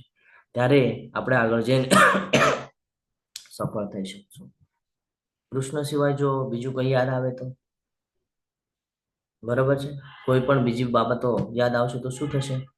તો ભગવાન એ પણ અહીંયા ક્લિયર કરે છે કે યમ યમ વાપી સ્મરમ ભાવમ ત્યજયંતે કલેવરમ તમ તમે વેતિ કૌંતેય સદા તદ્ભાવ ભાવિત. હે કુંતી પુત્ર, શરીરનો ત્યાગ કરતી વખતે મનુષ્ય જે ભાવનું સ્મરણ કરે છે એવા જ ભાવને તે નિશ્ચિતપણે પ્રાપ્ત કરે છે. જે ભાવનું સ્મરણ થશે, પૈસાનું સ્મરણ થશે, નેક્સ્ટ ટાઈમે ગર્ભ શ્રીમંત લોકોમાં. પ્રોપર્ટીનું સ્મરણ થશે, નેક્સ્ટ ટાઈમે એના ભોગ માટે મોકલાવી દેશે. કોઈ માંસને એનું સેવન કરતો હશે, એની ઈચ્છા હશે, નેક્સ્ટ ટાઈમે એવા યોનિમાં નાખી દેશે. વાઘ, સિંહ ને એના ખાયા કર માંસ. પછી તો કે પતન. હવે પતન છે તો પતન જ, એકવાર પ્રાણી થઈ ગયા એટલે પતન. ખાલી મનુષ્ય જન્મ એવો છે જ્યાંથી આપણે આપણો ઉદ્ધાર કરી શકીએ છીએ. બાકી જેટલા પણ પ્રાણી છે એમાં ઉદ્ધારના ચાન્સીસ બહુ ઓછા છે, બરાબર ને. કારણ કે એ ભક્તિ નથી કરી શકતા ને ભગવાન, એટલા માટે. એ ભગવાન ઈચ્છે તો એ ભક્તિ કરી શકે, બાકી તો ભક્તિ કરી શકતા નથી. પણ મનુષ્યને એક છૂટ આપવામાં આવેલી છે. આપણે ગઈકાલે વાત કરતા ને ગાર્ડનમાં છોડી દઈએ એમ, છૂટ આપવામાં આવેલી છે કે ભાઈ તારે ભક્તિ કરવી તો તું એ પણ કરી શકે છે. તું ભક્તિ કરીશ તો મારી પાસે આવી જશે, નહીં કરીશ તો તું અહીંયા ને અહીંયા ફસાયા કરીશ. તો એ જ કહે છે કે યમ યમ વાપી સ્મરમ ભાવ. તું જેવા ભાવ રાખીશ મનમાં અંતિમ સમયમાં, એવા જ ભાવને તું પછી નેક્સ્ટ ટાઈમ પ્રાપ્ત કરીશ. એટલે અંતિમ સમયમાં ભગવાનનું સ્મરણ થવું એટલું જ જરૂરી છે. રાઈટ સાઈડમાં એક કથા છે, કોઈને ખબર છે કઈ કથા છે? ભરત મહારાજની હરે કૃષ્ણ. ભરત મહારાજ. ભરત મહારાજની કથા છે. એ મહર્ષિ હતા, રાજા પણ હતા અને સાધુ પણ હતા. તો મહર્ષિ હતા. મહર્ષિ હોય એટલે એને જ્ઞાન હોય એને શું કરવાનું છે શું. વાનપ્રસ્થ સ્વીકાર્યું, વનમાં વયા ગયા અને કે ભગવાનની ભક્તિ કરવી છે. વિચાર કરજો શું સિચ્યુએશન થાય છે એની સાથે. વનમાં વયા ગયા અને ભગવાનની ભક્તિ માટે હવન યજ્ઞ ચાલુ કર્યો. હવન યજ્ઞ કરતા કરતા, ભગવાનનું સ્મરણ કરતા કરતા એક પ્રસંગ એમની સાથે એવો બનાવ બન્યો કે આપણને બધાને કથા ખબર છે, તો પછી શોર્ટકટમાં લઈને આગળ વધીએ. ખબર છે આ કથા? હરે કૃષ્ણ. હા પ્રભુજી. હા પ્રભુજી. હું તમને શોર્ટમાં કહેવાનો પ્રયત્ન કરું છું. તો હરણ જોઈ જાય છે. હરણ ત્યાંથી જાય છે અને એના બચ્ચાને જન્મ આપે છે અને ત્યાં મૃત્યુ થઈ જાય છે. જોવે છે કે ભાઈ હમણાં જ હરણને બચ્ચાને જન્મ આપ્યો છે અને જે ફિમેલ હરણ છે એ મૃત્યુ પામી છે. તો એમાં આશક્તિ આવી જાય છે અને પછી એને પાળી પોષીને મોટું કરવાનો પ્રયત્ન કરે છે. જેટલું એની સાથે રહે છે, જેટલું એની સાથે કોન્ટેક્ટમાં આવે છે, એટલે એની સાથે એનો લગાવ થઈ જાય છે અને એનો જ સતત વિચાર ચાલતો હોય છે. કારણ કે વનમાં છે અને વનમાં એની સાથે કોણ છે? તો કોઈ નહીં, ખાલી ઓલું હરણ જ છે, બીજું કોઈ છે નહીં એની સાથે. તો સતત હરણનો પ્રયાસ એટલે વિચાર, સતત હરણનો વિચાર આવે છે. અંતિમ સમય આવી જાય છે હરણનો વિચાર કરતા કરતા અને પડે છે, માથામાં વાગે છે અને મૃત્યુ. તો અંતિમ સમયમાં હરણ યાદ આવી જાય છે. તો નેક્સ્ટ જન્મ હરણનો મળી જાય છે. કેમ? તો કે ભાઈ અંતકાલે છે મામે છે મારે કલેવરે. અંતકાલે જો આપણને જેનું સ્મરણ થશે એવું આપણને પ્રાપ્ત થશે. હજી કઈ વાર્તા છે અજામિલની વાર્તા છે. એક બ્રાહ્મણ છે અજામિલ નામના, ઓલરેડી એમના લગ્ન થઈ ચુક્યા છે, એમને ઓલરેડી 2 બાળકો છે. જંગલમાં જાય છે, જંગલમાં જાય છે તો ત્યાં એક સ્ત્રીને જોઈ જાય છે. સ્ત્રી પ્રત્યે આસક્ત થઈ જાય છે. આપણા બધા માટે લાગુ થાય છે ને, યુવા જનરેશન ખાસ કરીને સમજવા જેવી કથા છે. એક સ્ત્રીને જોઈ જાય છે અને સ્ત્રીને જોઈ જાય પછી એટલા બધા મોહિત થઈ જાય છે કે ભાઈ મને હવે આની સાથે લગ્ન કરવા છે. એને કહે છે કે હું તારી સાથે લગ્ન ત્યારે જ કરીશ જ્યારે તું મને બધું પ્રોવાઈડ કરીશ, અલગ અલગ બાબતો આપીશ. એના ઘરની બધી વસ્તુઓ લઈ લઈને એને આપે છે. ધીરે ધીરે ધીરે ધીરે કંગાલ થતા જાય છે, પણ એટલા બધા મોહિત છે કે સમજી જ શકતા નથી કે ભાઈ નુકસાન કરી રહ્યા છે. નુકસાનમાં બહુ ઘણું બધું નુકસાન કરે છે. પછી એની સાથે લગ્ન કરે છે. લગ્ન થયા પછી એને એક બાળકનો જન્મ થાય છે. અને ઓલા જે બાળકનો જન્મ થાય છે તો એની માટે સ્વીકૃતિ એટલી જ આવે છે કે એને જે પહેલા સારા કર્મ કરેલા હોય છે ને, એના કર્મના આધારે એ જે બ્રાહ્મણો એના ઘરે ભોજન કરવા આવે છે, તો બ્રાહ્મણો આવે છે તો એ બ્રાહ્મણો ભોજન કર્યા પછી કે જે પુત્ર પ્રાપ્તિ થશે ને તો એ પુત્રનું નામ નારાયણ રાખજે. અને એવી રીતે ખાલી કહેવામાં આવેલું છે. એ સમયે એને યાદ નથી આવેલું કે કેમ નારાયણ કહીને ગયા, મને યાદ આવતું નથી. હવે એનો સૌથી લાડકો પુત્ર છે. ઘરમાં જે નાના હોય ને એ બહુ લાડકા હોય, એટલે સૌથી નાનો પુત્ર છે ને લાડકો પુત્ર છે. અંતિમ સમય આવે છે, બેડ રેસ્ટ છે અને બેડ ઉપર સુતા સુતા અવાજ આપે છે, નારાયણ મારા પગ દબાવી આપને, નારાયણ મને પાણી આપને, નારાયણ મને આ આપને. કન્ટિન્યુઅસ નારાયણ નારાયણ નામ ચાલી રહ્યું છે. આ એટલા માટે સમજવા માટેની જરૂરી છે કે આપણને આપણી સિચ્યુએશન કેવી રીતે આપણે બદલી શકીએ છીએ. આ શક્ત હતા, ખરાબમાં ખરાબ કર્મ કરેલા છે, ઓલરેડી લગ્ન થઈ ચુક્યા હતા, 2 બાળકો હતા તો બી પરાઈ સ્ત્રી સાથે લગ્ન કરેલા છે અને એની પાસેથી પણ એક બાળકની નિર્મિતિ થયેલી છે. આટલા બધા કુકર્મ કરેલા છે, બરોબર. એ પછી પણ એના મુખમાં શું આવી રહ્યું છે? એના બાળકને બોલાવે છે નારાયણ નારાયણ નારાયણ કરીને. અંતિમ સમય આવે છે. આપણને ખબર છે, ગરુડ પુરાણ જેને વાંચ્યો છે એને ખબર છે કે ભાઈ યમના દૂત લેવા આવે અંતિમ સમય આવે તો થાય છે એવું કે અંતિમ સમય આવે છે અને યમના દૂત લેવા આવે છે, પાસો નાખે છે અને જીવને ખેંચે છે. જેવો પાસો નાખે છે ને ત્યાં નારાયણના દૂત પહોંચી જાય છે, કે છે ભાઈ આને તમે ન લઈ જઈ શકો. તો કે કેમ ભાઈ મને મોકલાવ્યું છે યમ મહારાજે કે ભાઈ આ જે જીવ છે એને લઈને આવો, એનું હવે ટાઈમ પૂરો થઈ ગયો છે. તો કે ના, કે અમે તમને લઈ જ જવા નહીં દઈએ. આડા ઉભા રહી જાય છે, લઈ જવા દેતા નથી. કે છે ભાઈ યુદ્ધ કરવું હોય તો પણ ચાલશે, પણ આ જીવ તો અમે જ લઈ જશું. તો એ પછી સમજાવે છે કે આને તો એટલા બધા ખરાબ કર્મ કર્યા છે, આમ છે તેમ છે. તો કે ના, કે આને તો અમે જ લઈ જશું. તો એ પાછા પોતાના સ્થળ પર જાય છે, યમરાજને મળે છે ને એને કહે છે કે ભાઈ, યમરાજ પૂછે છે કેમ નથી લાવ્યા તમે? તો કે ત્યાં નારાયણના દૂત આવી ગયા અને એ લોકોએ અમને ભગાડી દીધા, અમને લેવા ન દીધું એ જીવને. તો કે તમે જયારે જીવને લેવા ગયા ત્યારે શું કરતા હતા? તો કે કાંઈ નહીં, બેડ રેસ ઉપર હતા. પછી આખું વિશ્લેષણ કરે છે કે આવા આવા કર્મ એને કરેલા છે, આમ છે તેમ છે. પછી અંતિમ સમય ચાલુ હતો ત્યારે શું કરતા હતા? અંતિમ ઘડી કયો એમ કે મને લાસ્ટ ટાઈમમાં શું કરતા હતા ને એ. તો કાંઈ એના પુત્રને અવાજ આપ્યો એને કે ભાઈ નારાયણ કરીને. તો કે તો બરાબર છે, નારાયણ કરીને અવાજ આપ્યો ને? તો કે બરાબર. તો કે કેમ બરાબર છે? તો કે ભાઈ અંતિમ સમયમાં પ્રભુનું નામ લઈ લીધું એને. પછી એ નારાયણના દૂત એને લે છે અને પોતાની સાથે લઈ જાય છે. ત્યારે સમગ્ર બાબત એને સમજમાં આવે છે કે ભાઈ એને શું ખરાબ કર્મ કર્યા છે. માફી માંગે છે. ઉપર જ્યારે લઈ જાય છે ત્યારે પછી કહે છે કે ભાઈ મારાથી ઘણી મોટી ભૂલ થઈ છે. ભૂલ સુધારવા માટે એને હજી એક ચાન્સ આપવામાં આવે છે અને પાછું એને નીચે મોકલવામાં આવે છે. પછી પોતાની ભૂલ સુધારે છે, પાછું ભગવાનનું સ્મરણ કરે છે, સીધા ગોલોક વૃંદાવન જાય છે. આ બહુ મહત્વની કથા છે કે અંતિમ સમયમાં જો અહીંયા આપણને દેખાય છે કે યમના દૂત આવેલા છે લેવા માટે અને એક સાઈડ નારાયણના દૂત પણ આવેલા છે લેવા માટે.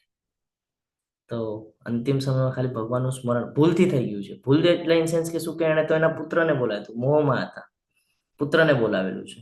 પણ શું બોલાવેલું છે? નારાયણ. ભગવાનનું સ્મરણ થઈ ગયું. એટલા માટે તમે જોશો તો જે પૂર્વ કાળ હતો, આજથી લગભગ 100 વર્ષ પહેલાનો કાળ હતો, ત્યારે તમે બધાના નામ જોજો. કેવા નામ હોય છે બધાના? તમારા દાદાઓના નામ કેવા છે? તમે સાંભળ્યા કોઈ દિવસે? ભગવાનને રિલેટેડ હતા બધા. શું કામ હોય છે ખબર છે? આ જ રીઝન છે, આ જ કથાના બેસ પર નામ છે. બધાના નામ ભગવાનના અકોર્ડિંગ હોય છે. અત્યારે અત્યારે કેવા છે નામ? પિન્ટુ ચિંટુ બરાબર ને? મીનિંગલેસ. તો એટલા માટે હવે આપણે આપણા નામ તો ચેન્જ ન કરી શકીએ ને. આપણને એવું છે કે ભાઈ નામ તો મળી ગયા છે, હવે નામ કેમ ચેન્જ કરો? હવે ચેન્જ કરશું તો શું એક્સેપ્ટેબલ હશે? એટલા માટે જ આપણને આ ઇસ્કોનમાં જોડાવવું જરૂરી છે. શું કામ? તો કે એક બાજુ ભાઈ ભક્તોનો સંગ પણ મળી રહેશે, બીજી બાજુ જ્ઞાન પણ સતત મળ્યા કરશે, અને ત્રીજી બાબત એટલે જ્યારે આપણે આમાં આગળ પ્રયાસ કરીએ છીએ તો ઘણા બધા ભક્તો આપણને એવા મળે છે કે ઓલરેડી એમણે દીક્ષા ગ્રહણ કરેલી છે. એટલે તમે અત્યારે મારા નામની સામે પણ જોશો તો શું નામ આવે છે? આનંદ સાગર ગોવિંદાસ. કાલ સવારે કોઈ મને બોલાવતું હોય તો મને શું નામથી બોલાવશે? ભાઈ આનંદ સાગર ગોવિંદ પ્રભુ. આવી ગયું ભગવાનનું નામ. જેટલા પણ નામ તમે લેશો ને દીક્ષિત લોકોના, બધાના નામમાં ભગવાન કનેક્ટેડ છે. એટલા માટે ભક્તોનો સંગ મહત્વનો છે. આપણે અહીંયા એમ નથી કહી રહ્યા કે તમે બધા પણ દીક્ષા લ્યો. એવા ભક્તોને તમારા કોન્ટેક્ટમાં રાખો કે કન્ટિન્યુઅસ તમારાથી ભગવાનનું નામ લેવાય છે. નથી સમય મળતો ને તમે એને બોલાવશો તો પણ ભગવાનનું નામ લેવાય જશે. એટલે આ બહુ મહત્વની બાબત છે. એટલા માટે ઇસ્કોનમાં જોડાવવું જરૂરી છે. સમજાઈ રહ્યું છે? ક્લિયર છે? હરે કૃષ્ણ. હા પ્રભુ. હા પ્રભુજી. તો અંતકાલે જો ભગવાનનું સ્મરણ થશે તો જ આપણને ભગવત પ્રાપ્તિ થશે. રાઈટ સાઈડમાં જે દેખાય છે એ એલ્ફર્ડ ફોર્ડ કંપનીના માલિક છે. એમણે દીક્ષા ગ્રહણ કરેલી છે. એમનું નામ છે અમરીશનાથ. તેથી હે અર્જુન, તારે સદા કૃષ્ણ રૂપમાં રહેલા મારું ચિંતન કરતા રહેવું અને તેની સાથે જ યુદ્ધ કરવાનું તારું જે નિર્ધારિત કર્તવ્ય પણ કરવું જોઈએ. તારા કાર્યોનું મને સમર્પણ કરીને અને તારા મન તથા બુદ્ધિને મારામાં સ્થિર કરીને તું નિશ્ચિતપણે મને પ્રાપ્ત કરીશ. અહીંયા ખૂબ સરસ રીતે ભગવાન કહી રહ્યા છે કે તારે હંમેશા શું કરવું જોઈએ? મારું સ્મરણ કરવું જોઈએ, મારું ચિંતન કરતા રહેવું જોઈએ. પણ તારે તારું નિયત કર્તવ્ય કર્મ ભૂલવાનું નથી. ભગવાન એ જ સમજાવી રહ્યા છે અહીંયા કે તારે કોઈ સંન્યાસ લેવાની જરૂરત નથી. તું જ્યાં છે, જે તારું કર્તવ્ય કર્મ તું કરે છે, તારા ફેમિલીને સંભાળવાનું કે બીજી બધી બાબતો કરતું રહેવાનું છે, પરંતુ એની સાથે મારું નામ પણ એટલું જ મહત્વનું છે. સવારે ઉઠીને ભલે તે જપા સેશન કર્યા હોય, ભલે મંગળા આરતી કરી હોય, પણ સમગ્ર દિવસની અંદર તું જેટલું વધારેમાં વધારે મારું સ્મરણ કરીશ એટલો વધારે હું તને યાદ આવીશ. જો તું ભૌતિક જગતમાં રચ્યો પચ્યો રહીશ, તારી ઇન્દ્રિયો જો ભૌતિક જગતની સાથે સંકળાયેલી રહેશે તો તું ભૌતિક જગતમાં જ અટકાયા કરીશ. પરંતુ તું જો તું આખા સમયમાં તું દરેક જગ્યાએ મારું સ્મરણ કરીશ, મને જો સેન્ટરમાં રાખીશ, તો તારી ઇન્દ્રિયો બધી મારામાં લાગેલી રહેશે. તારી ઇન્દ્રિયોને આદત પડશે કે કન્ટિન્યુઅસ ભગવાનનું સ્મરણ કરવાનું છે. ત્યારે તને અંતિમ સમયમાં મારું સ્મરણ થશે. એ વગર તને મારું સ્મરણ થશે નહીં. એટલા માટે અહીંયા કહે છે કે બુદ્ધિને મારામાં સ્થિર કરીને તું નિશ્ચિતપણે મને પ્રાપ્ત કરી શકીશ. હે પાર્થ, જે મનુષ્ય પોતાના મનને મારું સ્મરણ કરવામાં સદા મગ્ન રાખીને અવિચળ ભાવથી પૂર્ણ પુરુષોત્તમ પરમેશ્વર રૂપે મારું ધ્યાન કરે છે તે નિશ્ચિતપણે મને પ્રાપ્ત કરશે. ભગવાન હવે એક એક એવા કહીએ ને કે રહસ્ય ખોલી રહ્યા છે કે આટલી વાર સુધી આપણને લાગતું બહુ મુશ્કેલ છે, ભાઈ ભગવાનને પ્રાપ્ત કરવું બહુ મુશ્કેલ છે. ભગવાને આ સીધા સીધા શબ્દોમાં આપણને સમજાવે છે કે ભાઈ કેટલું સિમ્પલ છે, કેટલું સુલભ છું હું તમારી માટે. તમારી ઈચ્છા હું કેવી પૂર્તિ કરી નાખું છું. તો કે જે મનુષ્ય પોતાના મનને મારું સ્મરણ કરવામાં સદા મગ્ન રાખીને અવિચળ ભાવથી પૂર્ણ પુરુષોત્તમ પરમેશ્વર તરીકે મારું ધ્યાન કરે છે ને, તો એ પણ નિશ્ચિતપણે મને પ્રાપ્ત કરશે, સીધો મારા ધામમાં આવી જશે. ભગવાનનું સ્મરણ કઈ કઈ રીતે કરી શકીએ છીએ એનો પણ અહીંયા ભગવાન આપણને જ્ઞાન આપી દે છે કે મનુષ્ય પરમ પુરુષનું ધ્યાન સર્વજ્ઞ બધી જ જગ્યાએ છે ને, કણ કણમાં વાસ કરે છે. પુરાતન સૌથી જૂના ઈશ્વર પરમ કૃષ્ણ સચ્ચિદાનંદ વિગ્રહ અનાદિર આદિર ગોવિંદમ સર્વ કારણ કારણમ. બધા કારણોના કારણ સૌથી જૂના છે. નિયંતા પણ એ જ છે.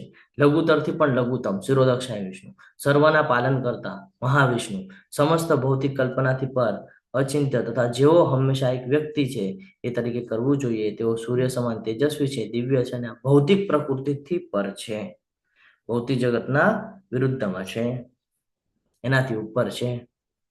આખી જે ભૌતિક પ્રકૃતિનું નિર્માણ છે એના બેઝ પર થાય છે, ભગવાનના બેઝ પર, ભગવાનની ઈચ્છાથી થાય છે. જો ભગવાન ઈચ્છા કરે તો પ્રથમ પુરુષ અવતાર મહાવિષ્ણુ, પછી ગર્ભોદક્ષ વિષ્ણુ, પછી બ્રહ્માજી, અને બ્રહ્માજી પછી 14 લોક. આજે આપણે એ જ જાણવાના છીએ અધ્યાયના અંતે.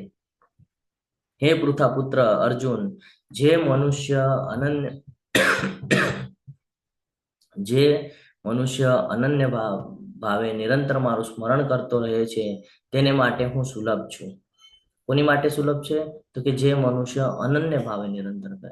અનન્ય, બીજું કાંઈ જ નહીં. કન્ટિન્યુઅસ ભગવાનનું નિયમ યાદ કરો. કન્ટિન્યુઅસ. સવારે ઉઠ્યા ભગવાનનું સ્મરણ, ઓફિસે જતા જતા ભગવાનનું સ્મરણ, લંચ ટાઈમ થઈ ગયો, સમય મળ્યો, ભગવાનનું સ્મરણ, સાંજે ઘરે આવતા આવતા ભગવાનનું સ્મરણ, રાતના સૂતા પહેલા ભગવાનનું સ્મરણ. જ્યાં સમય મળે ત્યાં નિરંતર અનન્ય, બીજું અન્ય કઈ નહીં, ભગવાનનું સ્મરણ કરે છે. તો એની માટે ભગવાન કહે છે હું સુલભ છું, કારણ કન્ટિન્યુઅસ મારું સ્મરણ કરે છે, કારણ કે એ મારી ભક્તિમય સેવામાં પ્રવૃત્ત રહે છે, કન્ટિન્યુઅસ મારી સાથે સંકળાયેલો છે. ભૌતિક વિશ્વ અને આધ્યાત્મિક વિશ્વ વચ્ચેનો તફાવત તો કે મને પ્રાપ્ત કર્યા પછી મહાત્માજનો કે જેઓ ભક્તિ યોગી છે તેઓ દુઃખમય એવા આ ક્ષણભંગુર જગતમાં કદી પાછા આવતા નથી. કેમ? તો કે તે પરમ સિદ્ધિને પ્રાપ્ત કરે છે. સિદ્ધિ પ્રાપ્ત કરવી એટલે જન્મ, મૃત્યુ, જરા, વ્યાધિ આના ચક્રમાંથી બચવું, એટલે 14 લોકને પાર કરીને ભગવાનના એવા ધામમાં જવાનું છે જે શાશ્વત ધામ છે, જે કોઈ દિવસે નષ્ટ થવાનું નથી. ભૌતિક જે જગત છે તો નષ્ટ થવાનું છે. તો આને શું શબ્દ વાપર્યો છે? ક્ષણભંગુર જગત. શું કીધું છે એને? દુઃખાલયમ. ઉપર શ્લોક વાંચશો તો ખબર પડે છે. મામુપેત્ય પુનર્જન્મ દુઃખાલયમ અશાશ્વતમ. અશાશ્વતમ, શાશ્વત નથી, ક્યારે બી નષ્ટ થઈ શકે છે. દુઃખાલયમ છે. દુઃખાલયમ એટલા માટે છે ત્યાં જન્મ છે તો મૃત્યુ પણ છે, જરા પણ છે ને વ્યાધિ પણ છે. આ 4 બાબત છે મનુષ્યને જેનો આપણને તકલીફ થાય છે, પણ આમાંથી કઈ જ આપણા હાથમાં નથી. આ બધું આપણી સાથે થવાનું છે. અહીંયા જન્મ લીધો છે તો કેનાથી બચવું હોય તો કે ભાઈ ભગવાનનું કન્ટિન્યુ સ્મરણ કરશું તો ભગવાનના ધામમાં જશું, અને ભગવાનના ધામમાં ગયા પછી આપણને ફરી પાછું આ ક્ષણભંગુર જગત, આ જે દુઃખાલયમ છે એમાં પાછું આવવું પડતું નથી. હવે તમને બધાને એવો પ્રશ્ન થાય, પ્રભુ આવું નથી પડતું તો આપણે શું કામ આવ્યા અહીંયા? તો આપણે ઈર્ષાવશ થઈને આપણે પણ ઈચ્છા રાખી ભગવાન પાસે કે ભાઈ દેવી દેવતાઓ જેમ એન્જોય કરી રહ્યા છે ને એમ મારે પણ એન્જોય કરવું છે. ઈર્ષ્યાના ભાવથી ને એવા બધા ભાવ રાખ્યા આપણે, એટલે આપણે આ જગતમાં આવ્યા છે. પાછું હવે આપણે એ બધું સુધારવાનું છે અને પાછું ભગવાનના ધામમાં જવાનું છે. હે અર્જુન, આ ભૌતિક જગતમાં સર્વોચ્ચ લોકથી માંડીને, સર્વોચ્ચ લોક એટલે બ્રહ્માજી, બરાબર? તો કે ભાઈ બ્રહ્માજીથી માંડીને તે નીચેના જે 29 નરક લોક છે ત્યાં સુધી, 14 લોક પ્લસ નીચેના નરક લોક, આ બધું જ દુઃખોના સ્થાન છે. ઇવન બ્રહ્માજી પણ. કેમ? તો કે અહીંયા વારંવાર જન્મ અને મરણ થયા કરે છે. હે કુંતી પુત્ર, જે મનુષ્ય મારા ધામને પામે છે એને કોઈ દિવસે પાછો જન્મ લેવો પડતો નથી, કારણ કે એ આ ભૌતિક જગતમાં આવતો નથી. એ હંમેશા મારી પાસે મારા ધામમાં રહે છે, અને મારું ધામ કેવું છે એ ભગવાન આગળ લાસ્ટમાં આપણને જ્ઞાન આપશે. વારંવાર જ્યારે બ્રહ્માનો દિવસ ઉદય પામે છે ત્યારે બધા જે જીવો છે એ બધા પ્રગટ થાય છે, અને બ્રહ્માજીની રાત શરૂ થતા જ એ બધા અસહાયપણે નાશ પામે છે. બ્રહ્માજીનું એક જ કામ છે. બ્રહ્માજીનો દિવસ આપણે જોયો છે દિવ્ય જ્ઞાનની અંદર, 4થા અધ્યાયની અંદર આપણે આ જ્ઞાન અર્જિત કરેલું છે. તો બ્રહ્માજીનો જ્યારે સવાર થાય તો ક્રિએશન, એન્જિનિયર છે ભગવાન, બરાબર? સોરી, એન્જિનિયર છે બ્રહ્માજી, ક્રિએશન, અને ઓનર કોણ છે? તો કે ભગવાન. તો બધું ક્રિએટ કરે 14 લોક. કોના હેઠળ? તો કે ભાઈ ભગવાનના જે કહીએ ને કે નિયમો છે એ નિયમો પ્રમાણે 14 લોકનું નિર્માણ. અને રાત થાય તો કે બધું નષ્ટ, 14 લોક. ઇવન બ્રહ્માજીને પણ બધું નિશ્ચિત છે, બ્રહ્માજીની આયુ પણ નિશ્ચિત છે, આપણને બધાને ખબર છે ને? તો એને દુઃખાલય એમ કીધું છે, અશાશ્વતમ, એ શાશ્વત નથી. આ સિવાય એક અન્ય અવ્યક્ત પ્રકૃતિ છે જે શાશ્વત છે, અને આ વ્યક્ત થતા અવ્યક્ત પદાર્થથી પર છે. તે સર્વોપરી અને કદાપી નષ્ટ ન થનારી છે. જ્યારે આ જગતમાં બધું જ નાશ પામે છે ત્યારે પણ તે ભાગ તેમનો તેમ જ રહે છે.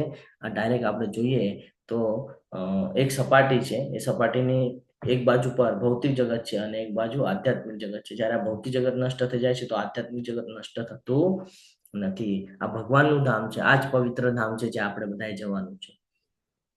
ત્યાં જો બધા ભગવાનની સેવામાં લાગેલા આપણને દેખાય છે. ઇવન શિવજી પણ છે, બધા દેવી દેવતાઓ પણ ત્યાં હાજર છે ને? એ લોકો પણ પ્રયાસ કરતા હોય છે કે કન્ટિન્યુઅસ અમે ભગવાનના સાનિધ્યમાં રહીએ, પ્રયત્ન ચાલુ છે બધા. તો આ ભગવાનનું ધામ છે. જેને વેદાંતિ અપ્રકટ તથા અવિનાશી કહે છે, જે પરમ ગતિ કહેવાય છે, અને જેને પ્રાપ્ત કર્યા પછી કોઈને ત્યાંથી પાછું આવવું પડતું નથી, એ મારું પરમ ધામ છે, ગોલોક વૃંદાવન. સ્લાઇડ તમને આમાં દેખાશે નહીં, તો આપણે લાસ્ટમાં આ સ્લાઇડ લેવાનો પ્રયત્ન કરશું. દેખાય છે? વંચાય છે? આ ગોળાની અંદર શું છે વંચાય છે? તમને કહ્યું તું મને. હરે કૃષ્ણ. ના પ્રભુજી ના નથી વાંચતું. પ્રભુજી નથી આપણે વચનતું. લાસ્ટમાં હું તમને સમજાવું છું એ શું છે. આ ગોલોક ચાર્ટ છે. આ ગોલોક ચાર્ટ જ આપણે આજે ભણવાનો છે. આધ્યાત્મિક જગત અને ભૌતિક જગત વચ્ચેનો જે તફાવત છે ને એ આપણે જોવાનું છે.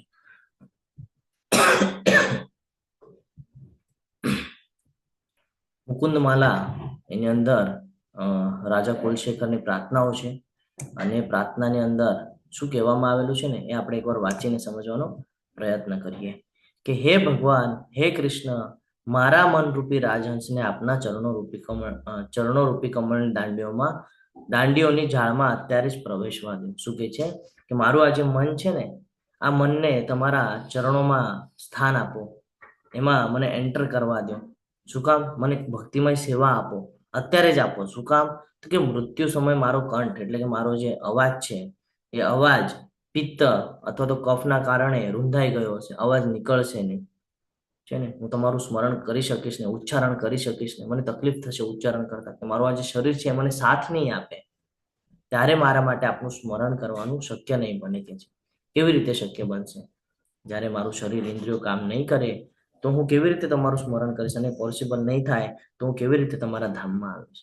એટલે તમે મને અત્યારે જ એન્ટર થવા દો, તમે મને અત્યારે જ ભક્તિ આપો કે જેથી હું તમારું સ્મરણ કરી શકું, હું અત્યારે જ તમારા ક્લોઝ આવી શકું. મુકુંદ માલાની અંદર કહેવામાં આવી રહ્યું છે. શું તમને ખાતરી છે કે આ વિશ્વ દુઃખાલયમ છે કે સુખાલયમ? શું લાગે છે તમને? શું છે આ? સુખાલયમ છે કે દુઃખાલયમ છે? અત્યારે તો આપણને બહુ ગમે, કોઈ એન્જોય કરીએ છીએ, એકદમ મસ્ત ઇન્દ્રિય તૃપ્તિના સાધનો થઈ રહ્યા છે. શું લાગે છે? હરે કૃષ્ણ. હરે કૃષ્ણ. દુઃખાલય છે. હરે દુઃખાલયમ છે ને, કારણ કે અહીંયા જન્મ મૃત્યુ જરા વ્યાધિ છે, અને આપણને જે સુખ મળે છે ને એ બધું ક્ષણિક સુખ છે. વધારે તો આપણા જીવનમાં દુઃખ જ આવી રહ્યું છે. આગળ કહે છે, જે મનુષ્ય ભક્તિમય સેવાના માર્ગનો સ્વીકાર કરે છે તે વેદોનું અધ્યયન, તપ, યજ્ઞ, દાન કરવાથી અથવા તો તાત્વિક કે સકામ કર્મ કરવાથી પ્રાપ્ત થનારા ફળોથી વંચિત રહેતો નથી. જે લોકો કન્ટિન્યુઅસ ભક્તિમય સેવા કરતા હોય, ભગવાનનું સ્મરણ કરતા હોય, ભગવાનના પ્રસન્નતા માટે જો કર્મ કરતા હોય, તો એ લોકો હંમેશા એના જીવનમાં શું કરતા હોય છે? વેદોનું અધ્યયન કરતા હોય છે. તો અત્યારે અહીંયા બેસીને આપણે બધા 1 કલાક સમય આપી રહ્યા છીએ, તો આપણે શરીરનું તપ કરી રહ્યા છીએ કે આપણે અહીંયા બેસેલા છે અને ક્લાસ કરીએ છીએ. યજ્ઞ તો આપણે બધા સવારે ઉઠીને મંગળા આરતી કર્યા પછી જપ યજ્ઞમાં જોડાઈએ છીએ, બધા માળા કરીએ છીએ. દાન, ઘણું બધું મહત્વ છે દાનનું. તો આપણને જે કાંઈ પણ મૂડી આપણે મહેનતાણું આપણે લઈએ છીએ, જે પેમેન્ટ આપણે લઈએ છીએ, એમાંથી અમુક ભાગ આપણે ટેમ્પલની સેવાઓમાં આપીએ છીએ, ગૌદાનમાં આપીએ છીએ, ગૌ સેવામાં આપીએ છીએ. તો કે આ બધા દાન, પછી તાત્વિક અને સકામ કર્મ કરવાથી જે ફળો મળે છે ને એ બધા એટલે મળે છે કારણ કે આપણે ભક્તિમય સેવા કરીએ છીએ. ભક્તિમય સેવા બહુ મહત્વની છે. ખાલી તમે ભક્તિ પણ કરો ને, આ બાકીની બાબતો તમને જો ન ફાવે, પણ તમે જો ભક્તિ કરો, દાન કરતા નથી ફાવતું, સમજો આપણે આગળ એટલી બધી મૂડી નથી કે આપણે સહકાર્ય કરી શકીએ, કાંઈ વાંધો નથી. ભગવાન નથી કહેતા તું મને દાન કર. આગળ એક શ્લોક આવશે, પત્રમ પુષ્પમ ફલમ તોયમ. બહુ મને કાંઈ બહુ નથી જોઈતું, પત્ર આપી દે, પુષ્પ આપી દે, ફળ આપી દે કે પાણી આપી દે, કાંઈ બી પણ પ્રેમપૂર્વક આપીશ ને હું તરત એનો સ્વીકાર કરીશ. ભગવાન કહે છે. ભગવાનને ભક્તિ મહત્વની છે કે તું કેટલો શુદ્ધ ભક્ત છે, તું કેટલી ઈચ્છા ધરાવે છે મારી પાસે આવવાની. આ ઈચ્છાના આધાર પર તને આગળની જર્ની નિશ્ચિત થશે. તો કેવળ ભક્તિ કરવાથી જ આ સર્વ ફળો આપણે પામી શકીએ છીએ. અંતે સર્વોપરી સનાતન ધામને પ્રાપ્ત કરીએ છીએ. અહીંયા જે આપણે પ્રાપ્ત કરીએ છીએ ભૌતિક જગત પૂરતું મર્યાદિત છે, એ આપણને આધ્યાત્મિકમાં લાભ અપાવતું નથી. હવે આપણે પેલા ગોલોક ચાર્ટની ચર્ચા કરીએ અને પછી આપણે આને કન્ક્લુડ કરીશું.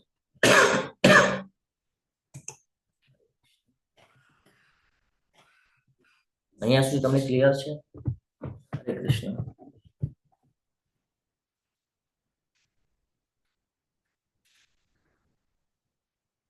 હરે કૃષ્ણ. મારો અવાજ આવે છે? હા પ્રભુજી, આવે છે.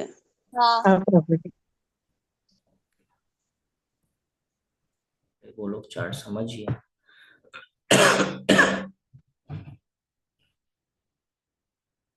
માતાજી સ્લાઇડ દેખાય છે ગોલોક ચાર્ટની? ના પ્રભુજી નથી દેખાતું.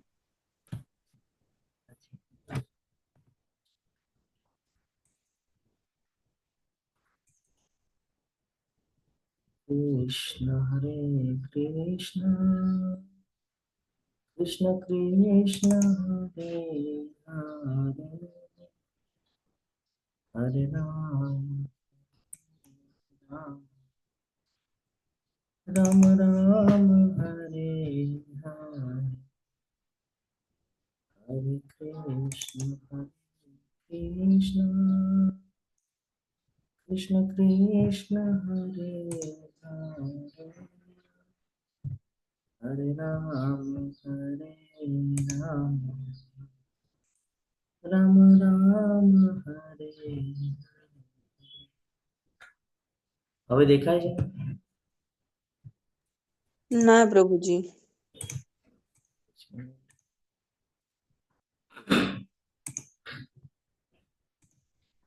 બીજા ડિવાઇસ થી કનેક્ટ છે ને એટલે થોડો પ્રોબ્લેમ આવી રહ્યો છે.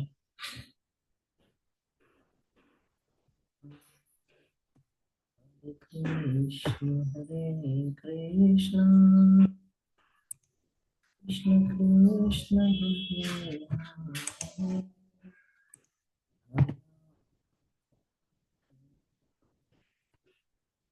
રામ રામ હરે.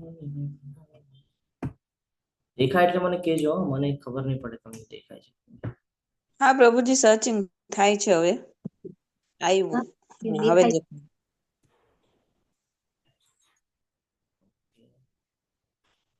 પ્રભુજી હવે દેખાય છે. દેખાય છે ને? ઓકે. જો આપણે સમજવાનો પ્રયત્ન કરીએ તો આ છે ભગવાનનું પરમ ધામ, જે શાશ્વત છે, જે કોઈ દિવસે નષ્ટ થતું નથી. હું તમને શોર્ટમાં સમજાવવાનો પ્રયત્ન કરીશ. બાકી આપણે ગોલોક ચાર્ટ સમજવું હોય તો કમસે કમ આપણને 1 થી 2 કલાક લાગી જશે. આપણે આગળ સમયની મર્યાદા છે તો આપણે 5 મિનિટમાં આને સમજવાનો પ્રયત્ન કરશું.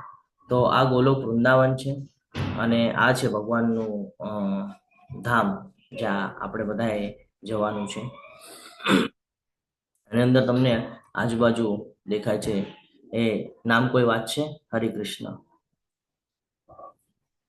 અહીંયા ઘણા બધા નામ દેખાય છે, સખીઓના નામ છે. લલિતા, વિશાખા, હમ સુદેવી, હમ રામદેવી.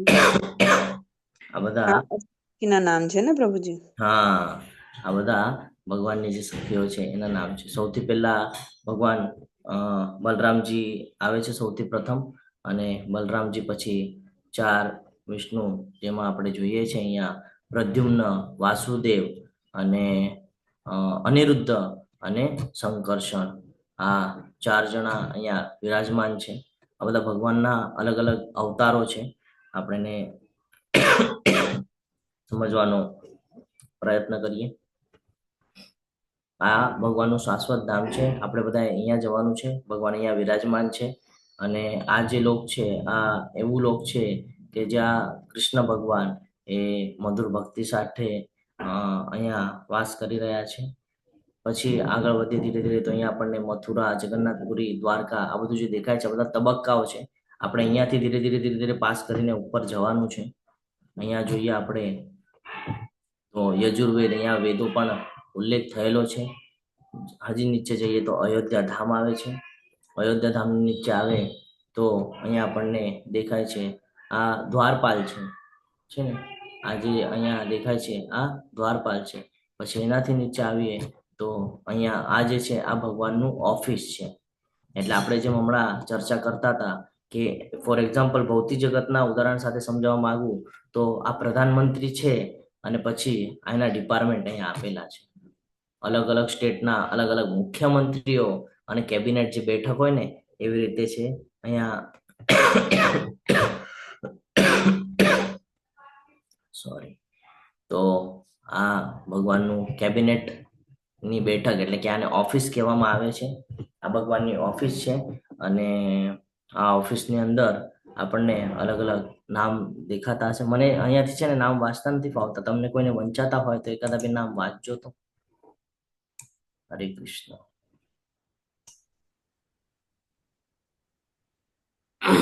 નામ વંચાય છે હરે કોઈ? કૃષ્ણ પ્રભુજી અંદર લખેલું છે એ એટલે જ્યાં હા, જો અહીંયા લક્ષ્મીનારાયણજી નામ છે લખેલા છે, અહીંયા નામ હા લખેલું. એક છે શ્રી અનિરુદ્ધ લખેલું છે, હમ એક રતિ લખેલું છે, કાંતિ, તો શ્રી પ્રદ્યુમ્ન. હમ. તો આ વૈકુંઠ છે. આ શું છે? આ વૈકુંઠ ધામ છે. અને વૈકુંઠ ધામની અંદર ભગવાન શું કરે છે? ઐશ્વર્યની સાથે સેવા કરે છે. આ બધું ભગવાનનું ઐશ્વર્ય છે. અલગ અલગ ડિપાર્ટમેન્ટ છે. અને પછી અહીંયાથી જ પૃથ્વી સમગ્ર ભૌતિક જગતનું નિર્માણ થશે. કેવી રીતે થશે આપણે એ પણ સમજીએ. તો આ અનિરુદ્ધ, પછી અહીંયા ક્યાંક વાસુદેવ લખેલું હશે, ક્યાંક પ્રદ્યુમ્ન લખેલું હશે, ક્યાંક સંકર્ષણાય લખેલું હશે. અહીંયા અલગ અલગ બધા આપણને ભગવાનના નામ દેખાય છે. આ એટલા બધા સ્વરૂપ અહીંયા આપણને જોવા મળે છે. આ ભગવાનનું ઓફિસ છે. અહીંયા બેઠક થાય છે અને કયા સૃષ્ટિની અંદર શું ચાલી રહ્યું છે એનું રિપોર્ટિંગ અહીંયા કરવામાં આવે છે. ઓકે, તો આ જે છે આને વૈકુંઠ કહેવાય છે.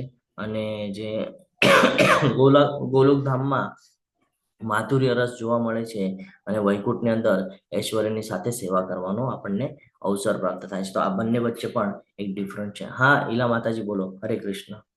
હરે કૃષ્ણ પ્રભુજી, પ્રણામ. પ્રભુજી, જે આ ભગવાનના અલગ અલગ નામ છે એનું શું મહત્વ હશે થોડું? હમણાં આપણે કીધું ને કે ભગવાન પોતે શું કરે છે? ખાલી ક્રિએશન કરી નાખે છે અને પછી એમને ડિપાર્ટમેન્ટ આપેલા છે, એ લોકો એ કામ કરે છે.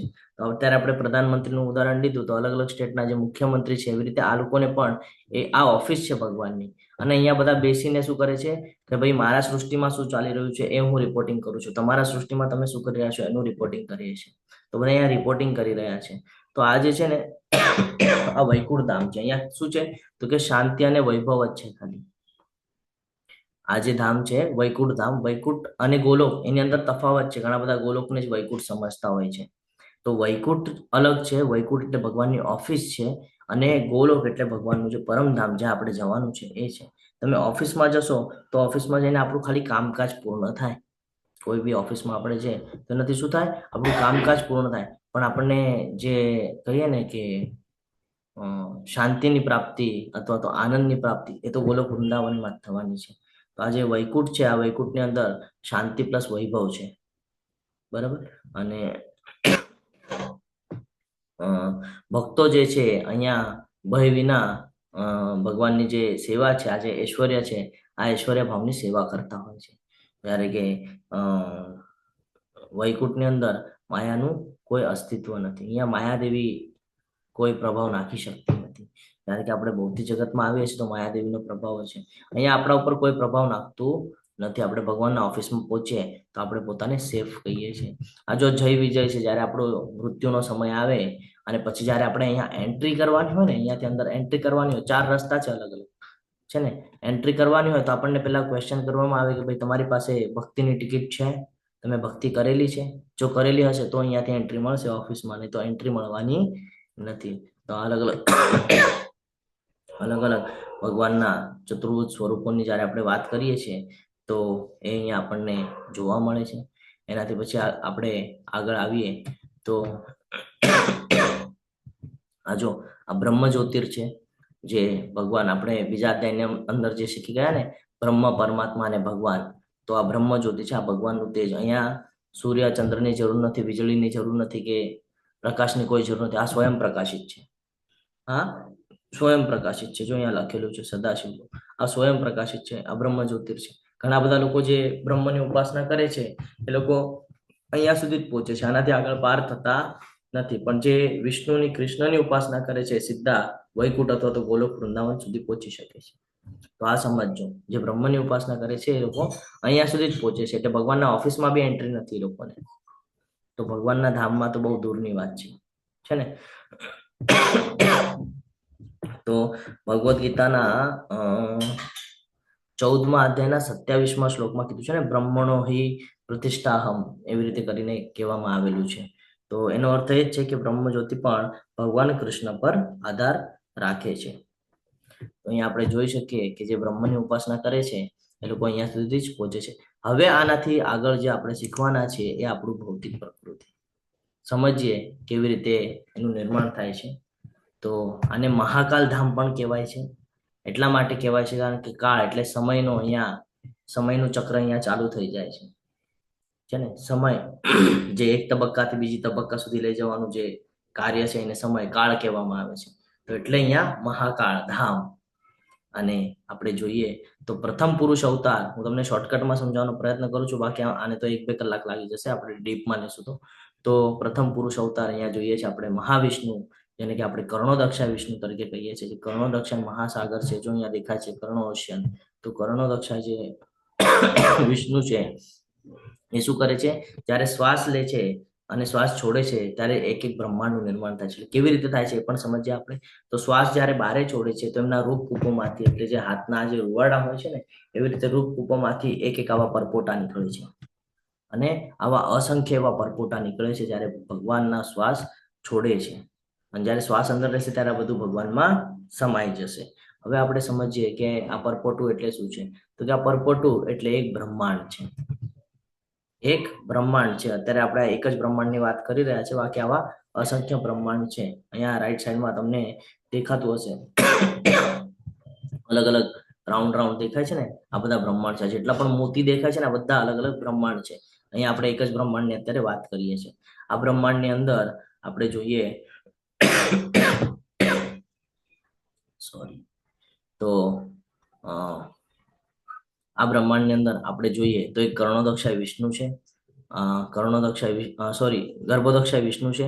અને ગર્ભોદક્ષા વિષ્ણુ શું કરી રહ્યા છે, શયન કરી રહ્યા છે. ક્યાં કરે છે, તો કે ગર્ભોદય મહાસાગરની અંદર. જ્યારે ભાગવતમમાં એનો ઉલ્લેખ છે 3જા સ્કંદની અંદર 5મો અને 6ઠા અધ્યાયની અંદર આ પ્રકારનું ઉલ્લેખ અહીંયા આપવામાં આવેલો છે. ભગવદ્ ગીતાના કહીએ ને આપણે કે 8મા અધ્યાયના 16મા શ્લોકમાં આપણે હમણાં જોઈ ગયા કે ભગવાન કીધું કે 14 લોકનું મેં નિર્માણ કર્યું છે. તો આ 14 લોકનું નિર્માણ એમને એમ નથી થયું. જ્યારે ગર્ભોદક્ષા વિષ્ણુએ એમના નાભી કમળમાંથી બ્રહ્માજીને જન્મ આપ્યો, અને બ્રહ્માજીને જન્મ આપ્યા પછી બ્રહ્માજી પાસે જ્ઞાન નહોતું, કરવાનું શું છે ખબર નથી બ્રહ્માજીને કે મારો જન્મ શું કામ થયો છે. બ્રહ્માજી પાછા જાય છે ચેક કરવા માટે કે મારો જન્મ ક્યાંથી થયો છે. જાય છે તો નીચે ખબર પડે છે કે ભાઈ ક્યાંથી જન્મ થયો છે. પાછા ઉપર આવીને બેસે છે, પાછા અહીંયા આવીને બેસે છે. ખબર નથી શું કરવાનું છે. પછી ખબર પડે છે કે ભાઈ તપ કરવાનું છે. ત અને પ સંભળાય છે એમને, તો કે છે તપ કરવાનું છે. પછી તપ કરવા બેસે છે, ભગવાનનું સ્મરણ કરે છે. પછી ભગવાન એને જ્ઞાન પ્રદાન કરે છે કે ભાઈ તમારે 14 લોકનું નિર્માણ કરવાનું છે. બ્રહ્માજી દ્વારા 14 લોકનું નિર્માણ કરવામાં આવે છે, જેમાં 6 અને 6 ઉપરના લોક અને બાકીના લોક નીચેના. અહીંયા આપણે વાંચીએ તો સત્યલોક, તપોલોક, જનલોક, મહરલોક, સ્વરલોક, ભુવરલોક, ભૂરલોક, અતલા, વિતલા, સુતલા, તલાતલા, મહાતલા, રસતલા, પાતલા અને નરકલોક છે, જે 29 નરકલોક આની નીચે હજી છે. ગર્ભોદક્ષા વિષ્ણુ દ્વારા બ્રહ્માજી દ્વારા 14 લોકનું નિર્માણ. હવે 14 લોકનું નિર્માણ થઈ ગયું, એની અંદર બધા જીવ પણ આવી ગયા. આ બધું છે ને ભાગવતમમાં છે. 3જા સ્કંદના 5મા 6ઠા અધ્યાયને જો તમે વિસ્તૃતલી સાંભળવાનો પ્રયત્ન કરશો ને, તો એની અંદર તમને આ તમામ પ્રકારનું જ્ઞાન પ્રાપ્ત થશે. તો આપણે જોઈએ તો આ 14 લોક અને આ 14 લોકનું નિર્માણ થાય છે, એની અંદર બધા જીવ પણ આવી ગયા છે. હવે અહીંયા હલનચલન નથી થઈ રહ્યું છે ને, આ જીવ તો છે પણ અહીંયા હલનચલન નથી થઈ રહ્યું. જીવ કેવી રીતે આવે છે, તો કે ભગવાન વિષ્ણુ રમાદેવી ઉપર દ્રષ્ટિપાત કરે છે, અને પછી શિવ અને શક્તિના કમ્બાઈન થયા બધા જીવની ઉત્પત્તિ થઈ. આ બધા જીવો એની અંદર આવી ગયા. અહીંયા જો માયાદેવી પણ દેખાય છે. એટલે આ સમગ્ર આ રાઉન્ડ છે ને એની બારે છે માયાદેવી. એટલે 14 લોક ઉપર પ્રભાવ નાખે છે માયાદેવી. જે પ્રકૃતિના 3 ગુણો છે, સત્વગુણ, રજોગુણ, તમોગુણ, એ 3 ગુણ આ માયાદેવી દ્વારા છે. અને સમગ્ર સૃષ્ટિ ઉપર એનું નિયંત્રણ છે. એટલે એમાં બ્રહ્માજી પણ આવી ગયા. એટલે વિચાર કરજો, આપણે દેવી દેવતાની ઉપાસના કરીએ છીએ ને, દેવલોક અહીંયા જ છે. દેવી દેવતાની ઉપાસના કરીએ છીએ ને, આજે બધા સત્યલોકમાં છે ને, ત્યાં દેવી દેવતાઓ વાસ કરે છે. તો આપણે પણ એમાં જ આવી રહ્યા છે, એના અંતર્ગત જ આવી રહ્યા છે. એટલે એવું નથી સમજવાનું કે દેવી દેવતાઓની ઉપાસના કરશું તો આપણે એ બધાથી બચી જશું. આપણે ક્યાં આવશું? બહુ તો સત્યલોક સુધી આવશો તો જે તપશ્ચર્યા કરે છે, જે મહાત્માઓ છે, એના તપોલોકમાં આવશું. પણ ત્યાં પણ માયાદેવીનો પ્રભાવ તો આપણા ઉપર રહેવાનો જ છે. તો પછી શિવ શક્તિના પ્રભાવથી બધા જે જીવ છે એ ઉત્પન્ન થાય છે, અને માયાદેવીના પ્રભાવથી એને કંટ્રોલ કરવાનું કામ કરવાનું છે. પણ હવે હલનચલન નથી કર્યા, જીવ ઉત્પન્ન થયા હલનચલન નથી કરી રહ્યા. તો ભગવાન શું કરે છે? પછી ભગવાન કહે છે કે ભાઈ શક્તિ આપે છે, માયાદેવીને પ્રભાવ નાખે છે, અને બધા જીવ કાર્યમાન થઈ રહ્યા છે. કેવી રીતે થાય છે? તો કે આ ગુણોના આધીન થઈને. કોઈક સત્વ ગુણમાં છે, કોઈક તમો ગુણમાં છે, કોઈક રજો ગુણમાં છે. હવે આ લોકો અલગ અલગ ગુણમાં તો છે, 14 લોકનું નિર્માણ તો કરી દીધું, પણ હવે આ લોકોને ત્યાં નથી રાખવાના પાછા. કોકને ઉપર મોકલવાના છે, કોકને નીચે મોકલવાના છે, અલગ અલગ યોનિઓ. તો બ્રહ્માજીને ક્રિએશન આપ્યું તો બ્રહ્માજીએ 84 લાખ યોની નિર્માણ કરી નાખ્યું. એટલી 84 લાખ યોની. આનું પણ આપણે કોઈક વાર વિસ્તૃતમાં ચર્ચા કરશું કે ભાઈ 84 લાખ યોની કઈ કઈ છે. તો કે 84 લાખ યોનીનું નિર્માણ કરી નાખ્યું. હવે આ લોકોને મોકલવાના છે ના બેસ પર, માયાદેવીના બેસ પર મોકલવાના, વાત બરાબર છે, પણ આ લોકો પર કંટ્રોલ કોણ રાખશે? ખબર કેમ પડશે કે કોણ શું કરી રહ્યું છે? તો ભગવાન કહે છે ખમો, હું જાઉં છું ફરીથી બધાના હૃદયની અંદર શિરોદક્ષા વિષ્ણુ તરીકે. તો ભગવાન શિરોદક્ષા વિષ્ણુ તરીકે દરેકના હૃદયમાં વાસ કરે છે, અને આ જે કાંઈ પણ આપણે કર્મ કરીએ છીએ એનો હિસાબ કિતાબ એ પોતે રાખી રહ્યા છે. તો ભગવાન સ્ટાર્ટિંગમાં પણ છે મહાવિષ્ણુથી ઉપર, મહાવિષ્ણુ પાલન કરતા, નીચે આવે તો ગર્ભોદક્ષા વિષ્ણુ બધું નિર્માણ કરાવી આપે છે. બ્રહ્માજી પાસે નિર્માણ કરાવી લે છે અને એને ચલાયમાન કરાવે છે. ચલાયમાન કર્યા પછીનું આગળનું જે સ્ટ્રક્ચર છે તો એ શિરોદક્ષા વિષ્ણુ તરીકે સંભાળવામાં આવે છે. તો આવી રીતે સમગ્ર આ જે સૃષ્ટિ છે, ભૌતિક જગત છે, આનું નિર્માણ કરવામાં આવે છે. અને પછી જ્યારે એક સમય આવે છે જ્યારે બ્રહ્માજીની રાત થાય છે ત્યારે આ બધું નષ્ટ થઈ જાય છે. ભગવાન બધું શ્વાસ લે ત્યારે અંદર ઉઈ જાય છે. આનો અર્થ એવો નથી કે ભગવાન શ્વાસ લે છે તો અંદર ઉઈ જાય છે તો બધું નષ્ટ, એટલે બધા મૃત પામે છે. બધા પોતાની જગ્યાએ જ છે, બધા પોતાની જગ્યાએ જ છે. ખાલી આપણે સુઈ જઈએ છીએ, સવારે ઉઠીએ છીએ તો સુઈ જઈએ છીએ તો આપણે ક્યાં હોઈએ છીએ? ઘરમાં જ હોઈએ છીએ ને, આપણી જગ્યા પર જ હોઈએ છીએ. ખાલી સુઈ જઈએ છીએ તો યાદ છે બધું? નથી. કંઈક એવી અવસ્થા અહીંયા થાય છે. એટલે આપણે જોવા જઈએ તો જે ઉપર સ્ટ્રક્ચર ચાલી રહ્યું છે સમગ્ર બ્રહ્માંડની અંદર, જે સ્ટ્રક્ચર ચાલે એ જ આપણે આપણા જીવનમાં યુઝ કરી રહ્યા છીએ. જેમ બ્રહ્માજીની રાત થાય બધું પૂરું થઈ જાય છે, એમ આપણે પણ રાતના સુઈ જઈએ છીએ. સવાર થાય એટલે આપણે પણ કામ પર લાગી જઈએ છીએ. સેમ એજ બ્રહ્માજીની ડ્યુટી છે. સવાર થાય એટલે તરત 14 લોકનું નિર્માણ કરવાનું, રાત થાય એટલે બધું નષ્ટ.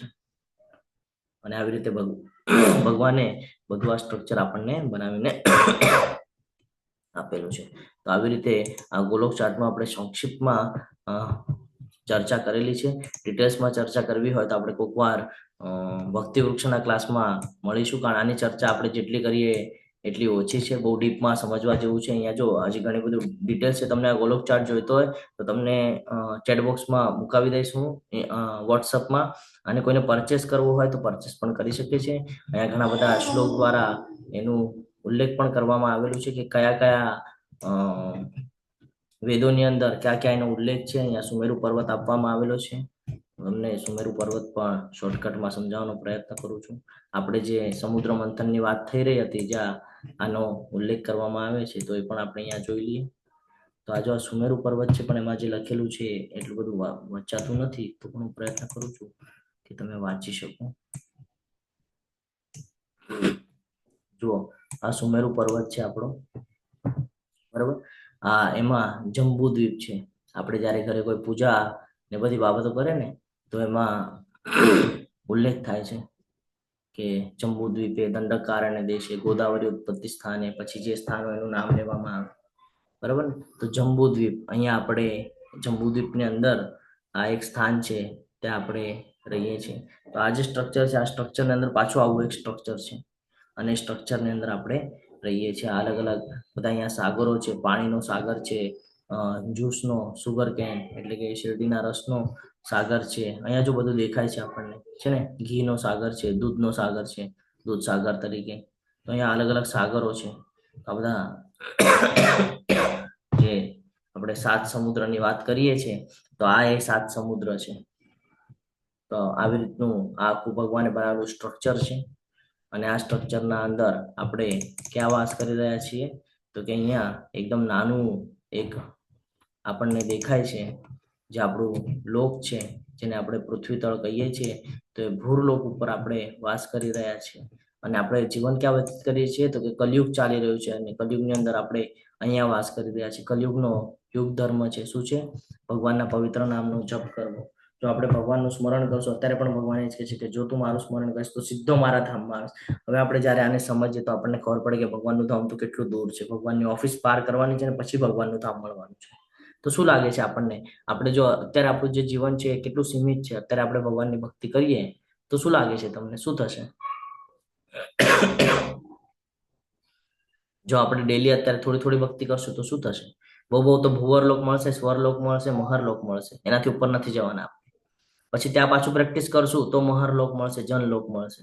પછી ત્યાં હજી મહેનત કરશું તો તપોલોક મળશે ને આપણે કોઈ ઋષિ મુનિ બનશું. અને ઋષિ થયા પછી જયારે આપણે દેવી દેવતાના લોકમાં જશું, એના પછી આપણને બ્રહ્માજી બનવાનો મોકો મળશે. બ્રહ્માજી પછી આપણને ઉપર જવાનો મોકો મળશે. તો આ કેટલું મુશ્કેલ કામ છે, કેટલું હાર્ડ કામ છે ને?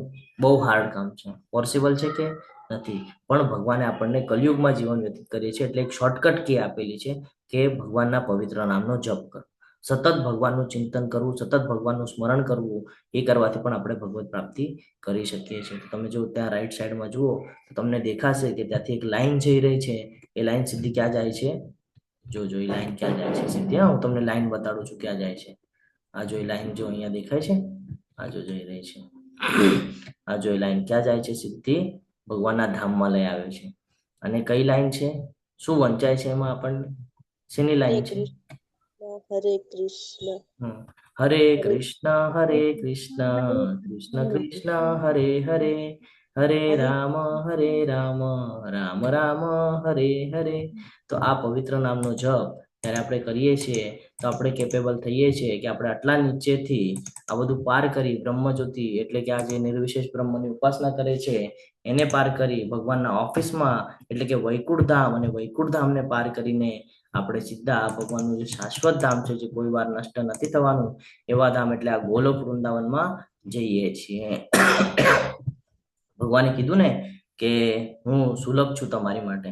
તો સુલભ કેવી રીતે છે? તો જ્યારે આપણે ભગવાનના પવિત્ર નામનો જપ કરીએ છીએ, જ્યારે આપણે ભગવાનની સાથે કનેક્ટિવિટી બનાવીએ છીએ, હંમેશા ભગવાનના પ્રસન્નતા માટે કર્મ કરીએ છીએ અને ભગવાનની સાથે આપણે પોતાને સંકળાવી રાખીએ છીએ, ત્યારે આ બધું પોસિબલ થાય છે. એટલે બહુ મહત્વનું છે કે કલયુગની અંદર જપ યજ્ઞને મહત્વ છે, તો આપણે જપ યજ્ઞ કરવો જોઈએ.